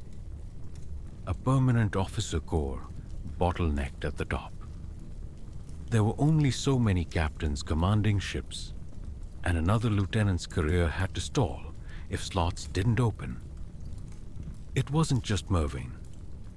This was the fate of every officer trying to navigate one of the US Navy's growing pains. Early 19th century registers reflect this vividly. Studies of promotion timelines show that lieutenants waited an average of 15 years before becoming master commandants or captains, assuming they didn't leave the service altogether out of frustration or exhaustion. In Mervyn's case, years stretched out longer than most. His promotion to captain didn't come until 25 years later, in 1825. That's an entire generation to move just 2 steps up. What's more interesting is how closely Mervyn's career mirrored the Navy's evolution during that time. When he started out on the Adams and Concord, the Navy was just clawing its way into existence. But by the time he reached captain, the service was establishing itself as a real power, expanding its fleet and mission scope. Mervyn's service directly traced this change. His assignments shifted from coast-hugging patrols and small vessel convoys to larger, more strategically significant deployments. After 1815, he operated in the Mediterranean, supporting the American presence in a region riddled with piracy and hostile powers. A role that foreshadowed the Navy's slow march toward global influence. Even the records that captured Mervyn's journey hint at the institutional chaos of the time. Early Navy registers, as researchers have noted, often fail to present an officer's career in full detail. Mecklin and Winder's 1848 compilation, for example, listed Mervyn simply as Captain 1825, with no additional context. Later compilations, like Hammersley's 1882 version, tried to fill the gaps by documenting prior ranks and service periods. Still, as late as Callahan's 1901 register, some of Mervyn's postings, especially earlier ones, remain vague. For instance, his time hunting pirates aboard small schooners in the Caribbean disappears altogether in some editions. Likely because the Navy didn't consider such missions significant enough to document in detail. But what the later records do make clear is how late Mervyn hit his stride. The captaincy was the pinnacle of naval service back then. Admirals? They didn't come along until a few decades later. For Mervyn, captaincy meant finally commanding frigates like the Brandywine, overseeing dozens of men, making logistical decisions, and navigating strategic operations. It was validation for decades of work that began as a young teenager. However, the paper trail emphasizes that even in this role, officers like Mervyn represented a transitional moment in the Navy. His command still leaned heavily on the old systems: sail power, coastal strategy, and tight-knit small-scale operations, while rubbing up against emerging technologies and shifting global priorities. At the end of it all, what stands out most is not just Mervyn's rise, but everything that delayed it. His timeline captures the Navy's bureaucratic growing pains, built around rigid systems that made officers wait for progress rather than reward performance consistently. Callahan's updated register accounts for Mervyn's full career. Marks of his slow climb, emphasized against the backdrop of the Navy's evolution. Each rank he gained coincided with a corresponding transformation in how the US Navy viewed itself, as a scrappy service in survival mode growing into a world power. Mervyn's story, though specific, isn't unique. Hundreds of officers charted similar paths through decades of challenges. their slow promotions mapping the Navy's own uneven journey. Next, we'll turn to another defining chapter in naval record keeping, one shaped by the Civil War's sheer flood of new officers and the chaos it left behind. The Civil War hit the Navy's record keeping like a hurricane. Before 1861, the system was already shaky, juggling the usual chaos of transfers and promotions with underpaid clerks and incomplete filing. Then came the flood. Thousands of new officers, a navy that ballooned overnight, and the scramble to fill ranks with anyone who could operate a ship. You can guess what happened next. Errors, gaps, and more than a few outright oversights. Looking at the personnel records from this era isn't just like reading history. It feels like sifting through a drawer tossed by a storm.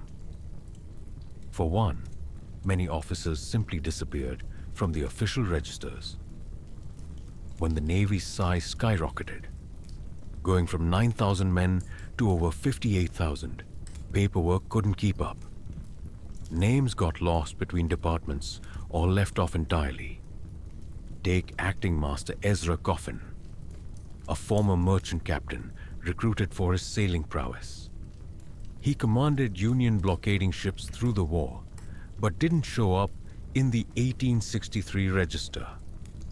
His service was only documented later by private publishers. And Ezra wasn't alone. Whole swaths of acting officers, especially those commissioned during emergencies, drifted through the cracks. Officially, it was as if some of them had never served. But missing names weren't the only issue. Sometimes officers were doubled. In the chaos of wartime scribes rushing to compile registers, officers were listed multiple times with slightly different details, creating unintentional duplicates. Lieutenant Commander William Cushing, famous for sinking the ironclad Albemarle, appeared as Wem. Cushing, W.H. Cushing, and in one instance, Lieutenant Cushins, depending on which register you checked. It's as if record-keeping buckled under the pressure of simply existing. The nightmare wasn't just for Cushing's post-service biographers. It was the same logjam that frustrated anyone attempting to verify pensions or back pay. These mistakes reflected deeper issues with how the Navy ran itself. Promotions accelerated during the war because of emergencies, but the system wasn't built for speed. For example, officers who should have been bumped up went months, even years, without the promotion appearing on the books. Worse, some registers failed to record intermediate ranks altogether. This gives the impression that some officers leaped straight from lieutenant to captain, when, in reality, they served transitional ranks like master or commander, roles that never made it onto printed lists. It left later researchers scratching their heads over seemingly missing chapters in careers. Post-war corrections stepped in too late for many. After the war ended, private compilers, names like the Hammersley brothers and other unsung record keepers, picked through contradictory sources to reconstruct what the Navy's official registers left broken. Their work was obsessive, tracing officers back to service logs, pension applications, and ship manifests to piece together careers. What makes their efforts remarkable is how complete they tried to make these compilations. For someone like Acting Ensign Henry Rowland, not a U.S. Naval Academy graduate, but critical to the blockading squadron, they restored records erased by bureaucratic overload. Without those private efforts, Henry's name wouldn't appear anywhere. To understand just how much the Navy's record-keeping struggled, look no further than Callahan's 1901 register. This was meant to clean house, to reconcile decades of messy wartime entries with a unified and fully alphabetized list. And for the most part, it worked. He filled in many gaps by going back to primary sources, cross-checking earlier registers and shipmasters. But even Callahan had limitations. Wartime emergency commissions, positions hastily granted and quietly revoked during the conflict, were often excluded because documentation didn't survive. Acting officers served bravely, but without a permanent commission. Many were sidelined in the records altogether. What's stranger is how private compilers sometimes outperformed the Navy itself. Thomas Hammersley's 1882 register covered 100 years of naval service history, addressing gaps from the Civil War and earlier conflicts. By tracking down discharge records, promotion orders, and even personal correspondence, Hammersley managed to correct double entries, misspellings, and missing ranks. Considering Hammersley was working without digital databases or Congress's backing, his effort is near miraculous. That said, even his work wasn't perfect, as some wartime acting officers, by then long forgotten, remained overlooked. The Civil War introduced records that were not just flawed, but flawed in ways that kept multiplying. Even when the system stabilized after 1865, the registers struggled to catch up. Former acting officers, for example, often had their Civil War ranks omitted after reverting to civilian life. So, by the time someone like Acting Rear Admiral Alexander Rind tried to file for a pension in the 1880s, his service was scattered across incomplete government papers. It's a decades-long paper trail that reads more like detective work than administration. Post-war, the Navy added new tools to fix the process. Indexes grew smarter. Fully alphabetized name searches were introduced, finally clearing up duplicates and making wartime entries a little more functional. But still, by 1870, intermediate ranks largely remained invisible. The lingering gaps in these systems left private compilers like Hammersley stepping in to straighten things out. What they built piecemeal eventually gave Callahan's now famous 1901 register something solid to stand on. So, as chaotic as this period was, you can also see how it forced the Navy's hand to modernize. During the war, the system broke. But in the years following, the cracks left by those wartime omissions became space for fixes, and sometimes for individuals like Callahan, space to achieve clarity competitors couldn't. And yet, the question lingers. How many wartime stories vanished completely, swallowed by that messy burst of personnel expansion? Even today, researchers are finding those gaps piece by piece. The Hammersley brothers weren't intentionally designing history's foundation. They were fixing what no one else would. When Lewis R. Hammersley began publishing the records of living officers of the U.S. Navy and Marine Corps in 1870, he focused on the officers of his time. His books, updated through 1902, detailed active duty personnel with their duty stations, promotions, and current postings. But it had a major flaw. Lewis only covered living officers or the occasional retired notable. For the thousands of veterans from earlier wars, their records remained scattered across older registers or buried in obscure paperwork. That's where his younger brother, Thomas, stepped in. Thomas H.S. Hammersley had a much broader goal. He set out to create a record not just for the present, but for the past. A complete history of all Navy and Marine Corps officers from the Revolutionary War through 1882. His work, General Register of the United States Navy and Marine Corps arranged in alphabetical order for 100 years, 1782 to 1882, aimed to catalogue everyone. The midshipman who barely advanced, the captain who died young, and the officers whose names had vanished from Navy records. It wasn't flashy, but it was vital, and it started by filling the gaps his brother had left. Here's where the challenges emerged. The earlier registers Lewis relied on, particularly Mecklin and Winder's 1848 compilation, had sloppy entries, incomplete dates, and misaligned ranks. Officers like Sailing Master Isaac Mayo, who served through the War of 1812, were misrecorded under different spellings or omitted dates altogether.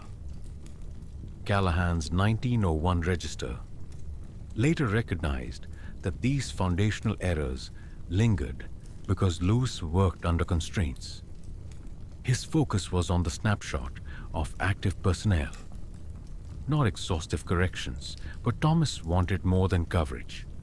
He wanted accuracy. So, Thomas got to work.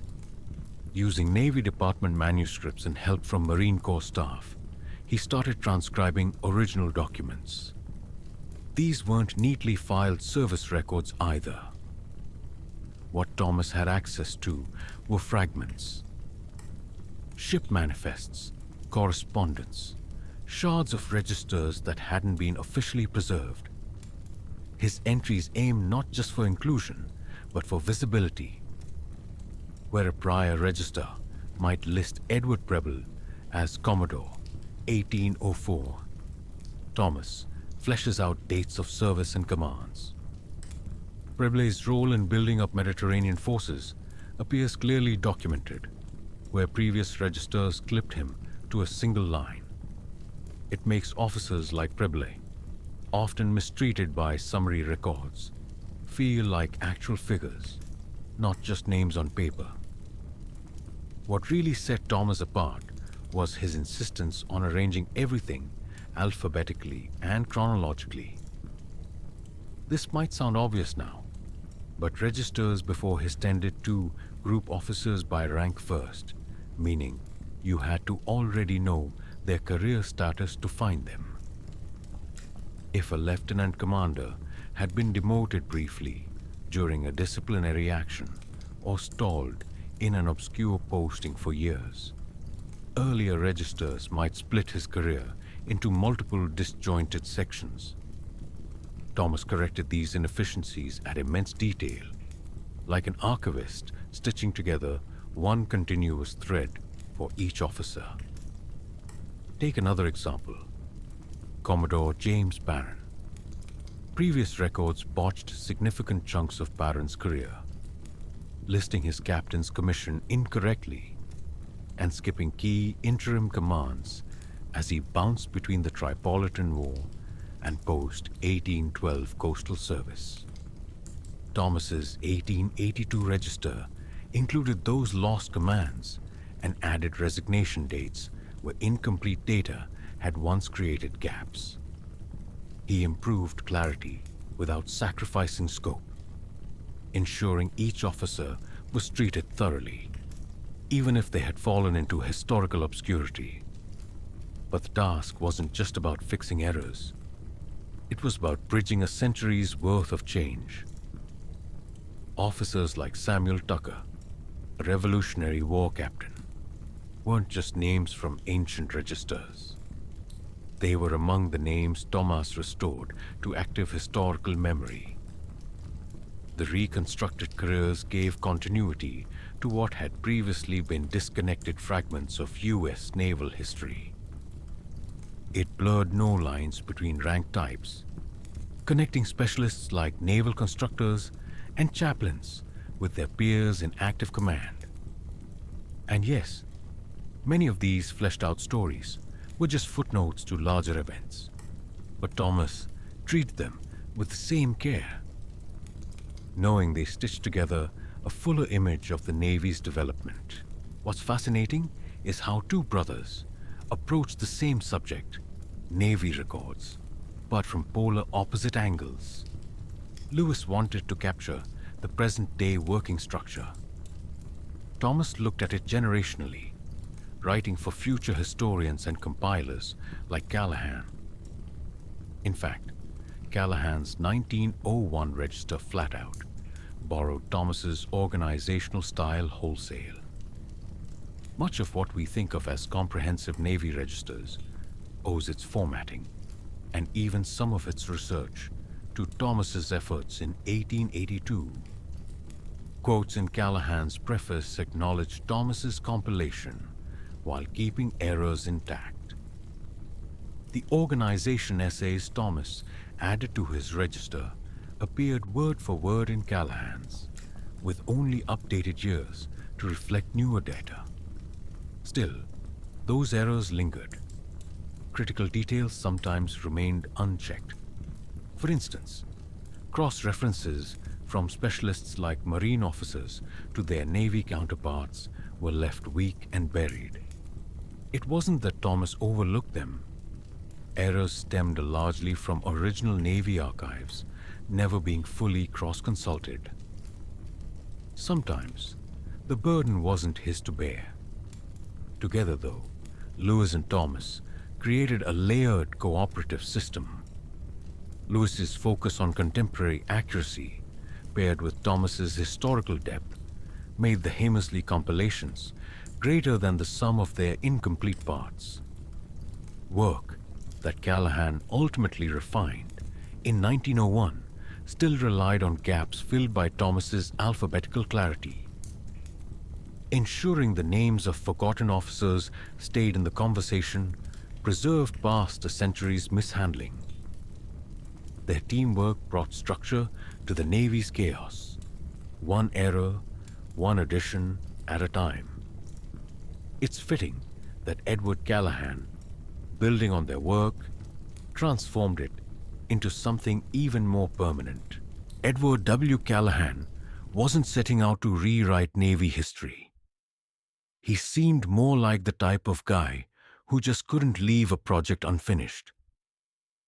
You could picture him at his desk, a stack of military correspondence teetering on one side, a cup of cooling coffee on the other, grinding through decades of records.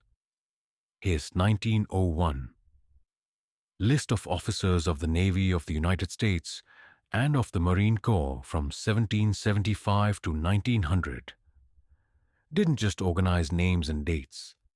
It was a monument to obsession.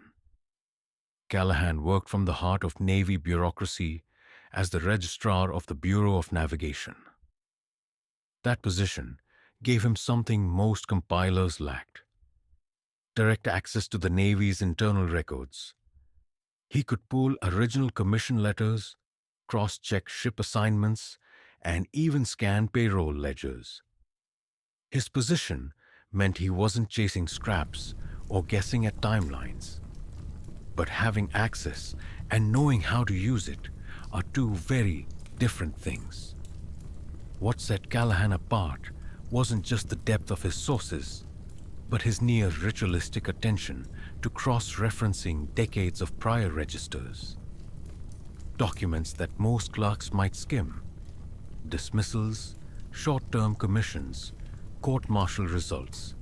He pored over like sacred texts. This doggedness built on the work of Thomas Hammersley, whose 1882 register catalogued 100 years of naval officers. There's no mistaking Callahan's foundation. His register pulled heavily from Hammersley's structure, alphabetical consistency, and notes. But Callahan didn't just photocopy it, so to speak. His updates filled in gaps Hammersley had glossed over, correcting promotion dates, accounting for new ranks post-1882, and verifying service records Hammersley could only half complete. For example, Hammersley often left vague notations like midshipman, 1805 to 1807. Exact dates of commission and discharge simply missing. Callahan tracked down those dates, sealed the gaps, and solidified each career as a cohesive timeline. What makes his effort remarkable is the patience it required. By 1900, naval record-keeping spanned 125 years of paper trails. Promotions scrawled in the logs of a brig in 1799 didn't always match up to official commission reports filed in Washington. Callahan painstakingly gathered, verified, and reconciled those discrepancies. The payoff: officers like Commodore Stephen Decatur, whose service covered overlapping wars and promotions, were finally recorded with accurate rank progressions. It sounds dry, but these corrective details mattered. If dates were wrong or missing altogether, histories, pensions, even lineal fame were suddenly inaccurate. What's surprising about Callahan's work is how much he left untouched. He made the deliberate decision to retain archaic naval ranks rather than updating them to modern equivalents. Yet this meticulousness came at a cost: time. Callahan didn't seem interested in deadlines, and his project stretched out month after month. A Navy correspondent joked that his register is fuller than ever, but so is his desk. You get the sense Callahan wasn't driven by duty alone. He worked like someone who couldn't drop an argument until every shred of evidence had its place. His obsession made his 1901 register the gold standard. When historians browse the Naval Historical Center's database today, it's built on his work.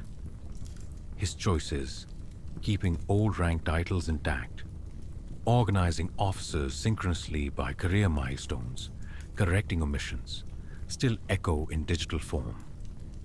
The digitized compilation preserves the titles Callahan respected. Master Commandant remains in databases alongside modern hyperlinks that explain the rank's eventual evolution into Commander. It's a quiet nod to the level of care he instilled in his work, one that continues shaping tools we use to rediscover forgotten naval lives. Callahan's register wasn't just a final product. It was a map, showing where naval records had been before and where they were headed. When you search for officers who lived in a world of powder kegs and sailcloth, you see them as Callahan saw them. Not forgotten, but part of a puzzle left waiting for someone willing to assemble it. The next step would move beyond him, into the digital age, where naval careers now flicker across screens rather than fill dusty pages. Take a moment and picture it. Edward Callahan hunched over his desk in 1901, surrounded by piles of documents, pulling every thread he could find to make sense of the Navy's carry. The Civil War hit the Navy's record-keeping like a hurricane. Before 1861, the system was already shaky, juggling the usual chaos of transfers and promotions with underpaid clerks and incomplete filing. Then came the flood. Thousands of new officers, a Navy that ballooned overnight, and the scramble to fill ranks with anyone who could operate a ship. You can guess what happened next. Errors, gaps, and more than a few outright oversights. Looking at the personnel records from this era isn't just like reading history. It feels like sifting through a drawer tossed by a storm. For one, many officers simply disappeared from the official registers. When the Navy's size skyrocketed, going from 9,000 men to over 58,000, paperwork couldn't keep up. Names got lost between departments or left off entirely. Take Acting Master Ezra Coffin, a former merchant captain recruited for his sailing prowess. He commanded Union blockading ship through the war, but didn't show up in the 1863 register. His service was only documented later by private publishers. And Ezra wasn't alone. Whole swaths of acting officers, especially those commissioned during emergencies, drifted through the cracks. Officially, it was as if some of them had never served. But missing names weren't the only issue. Sometimes, officers were doubled. In the chaos of wartime scribes rushing to compile registers, officers were listed multiple times with slightly different details, creating unintentional duplicates. Lieutenant Commander William Cushing, famous for sinking the ironclad Albemarle, appeared as William Cushing, W.H. Cushing, and in one instance, Lieutenant Cushins, depending on which register you checked.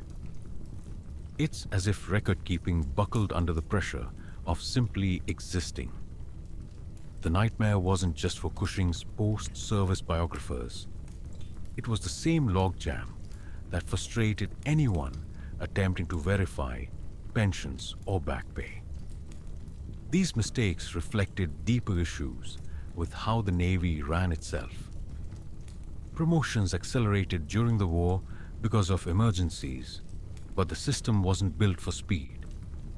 For example, officers who should have been bumped up went months, even years, without the promotion appearing on the books. Worse, some registers fail to record intermediate ranks altogether. This gives the impression that some officers leapt straight from lieutenant to captain, when in reality, they served transitional ranks like master or commander, roles that never made it onto printed lists. It left later researchers scratching their heads over seemingly missing chapters in careers. Post-war corrections stepped in too late for many.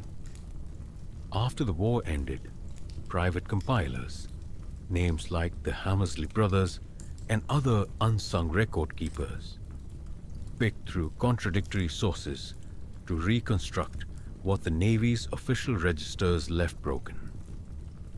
Their work was obsessive, tracing officers back to service logs, pension applications, and ship manifests to piece together careers. What makes their efforts remarkable is how complete they tried to make these compilations.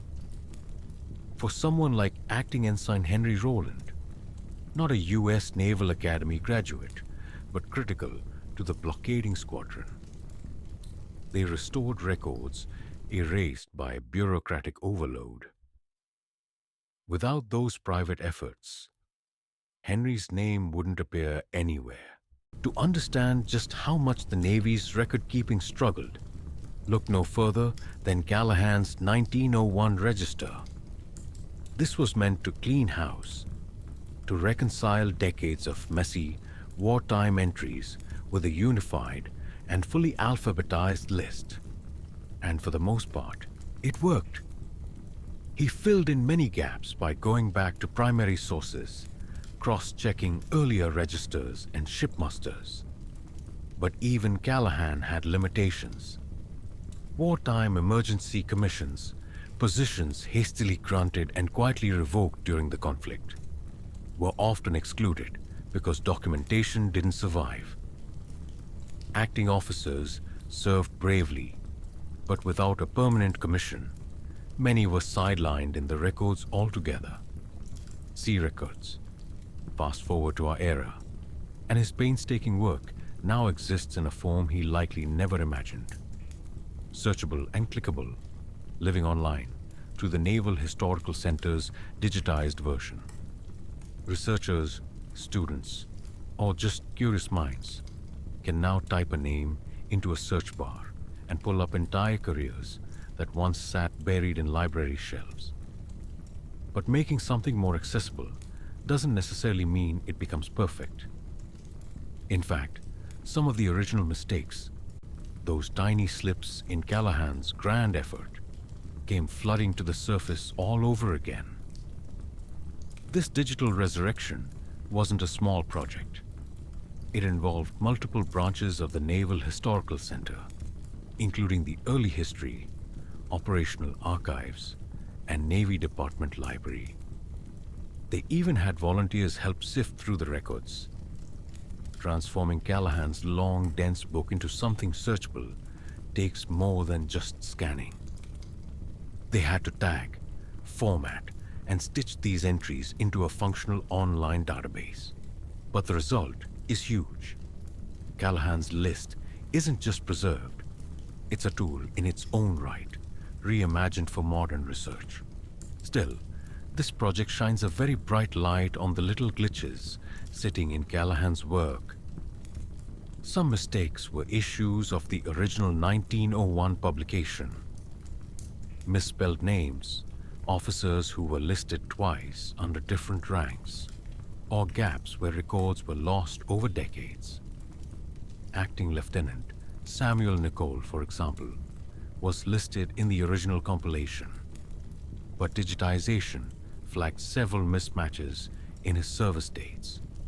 He didn't serve on two ships at the same time, as Callahan's list suggested. These overlaps had been overlooked for generations, simply because the records weren't designed for easy cross-referencing. Now, the process of digitization itself introduced new twists. Optical character recognition, the technology used to read and convert, scan text into digital form, sometimes misread Callahan's tight, occasionally smudged font.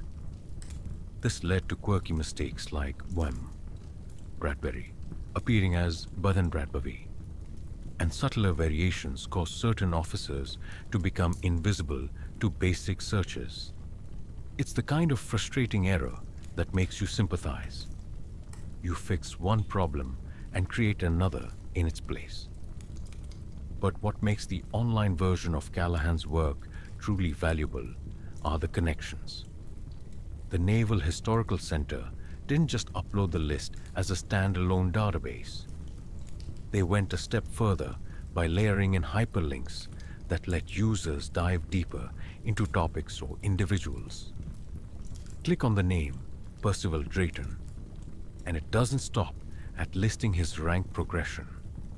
It suggests related pages, ship logs, battle reports, even maps of the regions where he served. This approach expands Callahan's work in ways he probably would have appreciated, giving modern researchers tools for a more complete understanding. And then we have the ranks. The original register preserved terms that sound strange today, like sailing master or master commandant. These weren't updated in the online version intentionally. Instead, the digital version keeps these intact, while adding little pop-up explanations for context. So, you might not know what a surgeon's mate was, but one click gives you a sense of their duties and why they mattered. It keeps you grounded in the time period without forcing you to constantly jump between resources. It's small, but for historical accuracy, it feels like a win. Of course, not everything Callahan could have predicted holds up. Modern readers would probably expect an index that functions intuitively, but some quirks remain. Names with prefixes like Van Buren or McKinley still misfile alphabetically, depending on how the digitization handled spacing or capitalization. If you don't know exactly how someone's name was rendered in Callahan's original book, you might need some patience scrolling through results to find them. Despite the flaws, the digitized version represents something remarkable. It lets these officers' careers finally step into the public eye. At the time of its publication, Callahan's register wasn't written for you or me. It was a tool for the Navy itself, a checklist for its own administration. But now, anyone with a computer or smartphone can explore it. A minister in Iowa might find a distant ancestor who fought pirates in Tripoli.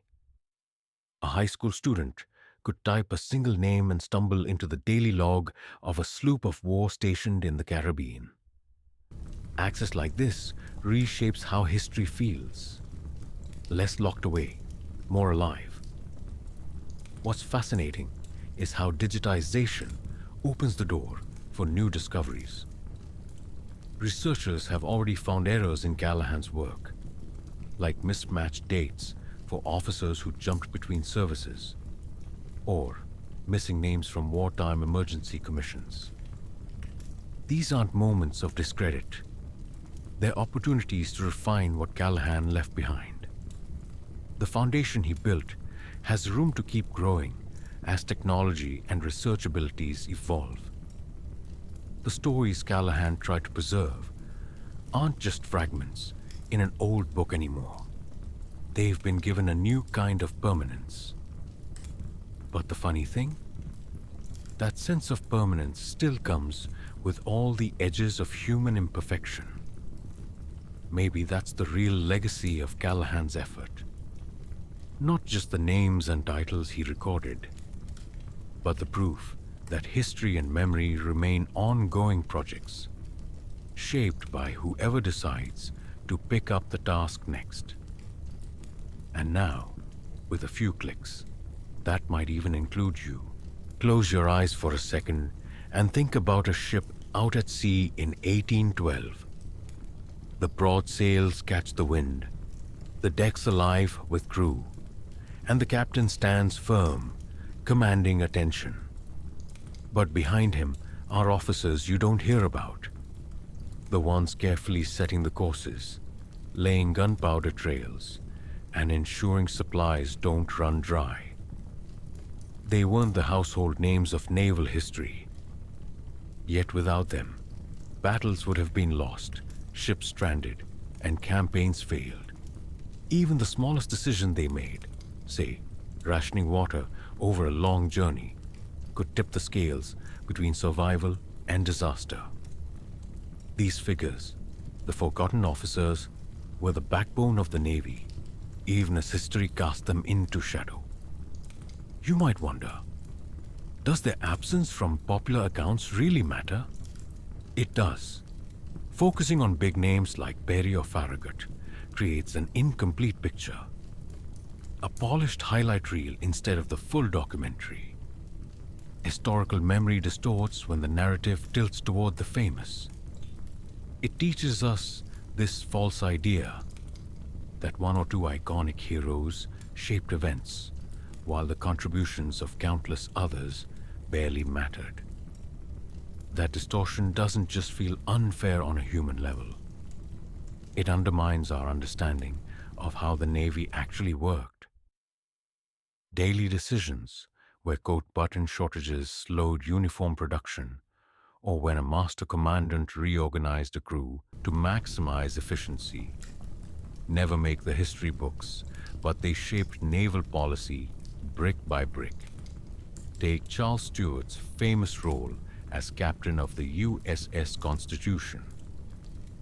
While he rightly gets credit for victories, it's the names buried deeper in the ship's roster that reveal the bigger picture. Sailing masters like Nathaniel Harridan weren't just clocking in for navigation duty. They wrote the manuals future officers studied, made split-second adjustments during engagements, and taught raw recruits maritime survival. And yet, Harridan's work is preserved in little more than footnotes. It's Callahan's register that reminds us exactly how officers like these shape the DNA of naval operations. When you see the old rank of sailing master listed, you start connecting their role to everything else. The gunner's safety, the captain's trust, the ship's direction. What Callahan achieved was bigger than filling out a register. He corrected history's neglect by ensuring forgotten officers stayed visible. His choice to use period-specific rank titles like Master Commandant or Purser might seem like a small thing, but it's not.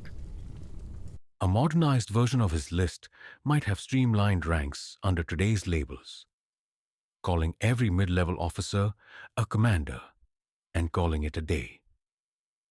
Instead, the original terms invite you into their world, given a peek into how those roles truly functioned. You can see a system in transition, warrant officers grappling for more respect, administrators building the Navy's early bureaucracy, all while their titles morphed alongside their job descriptions. This preservation matters because understanding these ranks helps us understand the Navy as it struggled to grow up. When master commandants evolved into modern commanders, it wasn't just about semantics, it reflected broader shifts in naval structure. Bureaucracies began codifying promotions so they weren't entirely dependent on death or resignations above you. Pay grades adjusted, duties changed. The officers captured in Callahan's work lived at the heart of these reforms. And yet, without his meticulous effort, much of this evolution would have gone undocumented.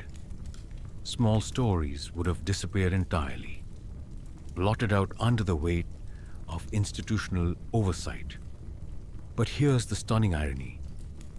Digitization breathes new life into these narratives while exposing new blind spots. Callahan's register, now online, allows us to pull up an officer's name and connect it instantly to their ship assignments, pension requests, and beyond. This seamless access lets us find stories that would have taken weeks or years of old-fashioned research. Yet, as it corrects some silences, it reveals others. Think about the Marines whose service records lag behind their naval counterparts. Figures like Captain Archibald Meade, noted easily today through hyperlinks but long absent from registers. The advancements are real, but incomplete. Of course, there's something deeply human about Callahan's project. It's not perfect. Mistakes persist. Scans and digitization flagged errors Callahan never fixed himself. Some corrections remain manual, not systemic. But at its heart, his work speaks to something stubborn and enduring.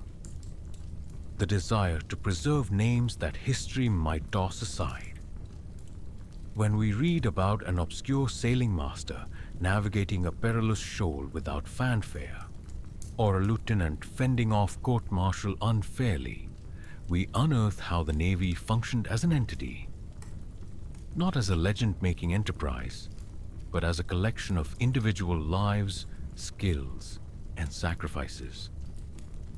These lives show us the Navy wasn't built by one or two household names standing on foredecks giving orders.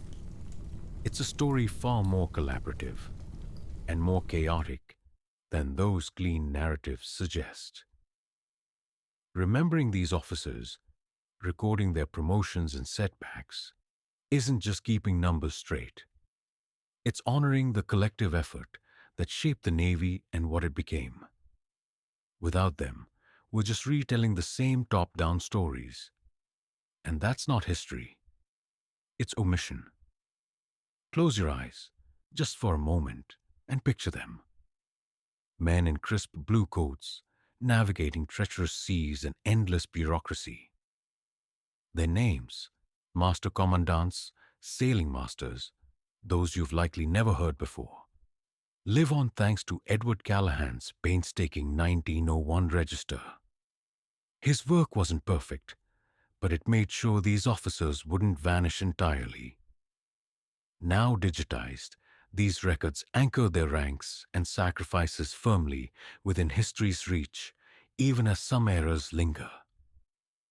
Press pause for a second and let that sink in.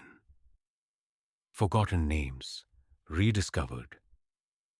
Their stories remain etched not in stone, but in lines of text, quietly waiting for someone to notice.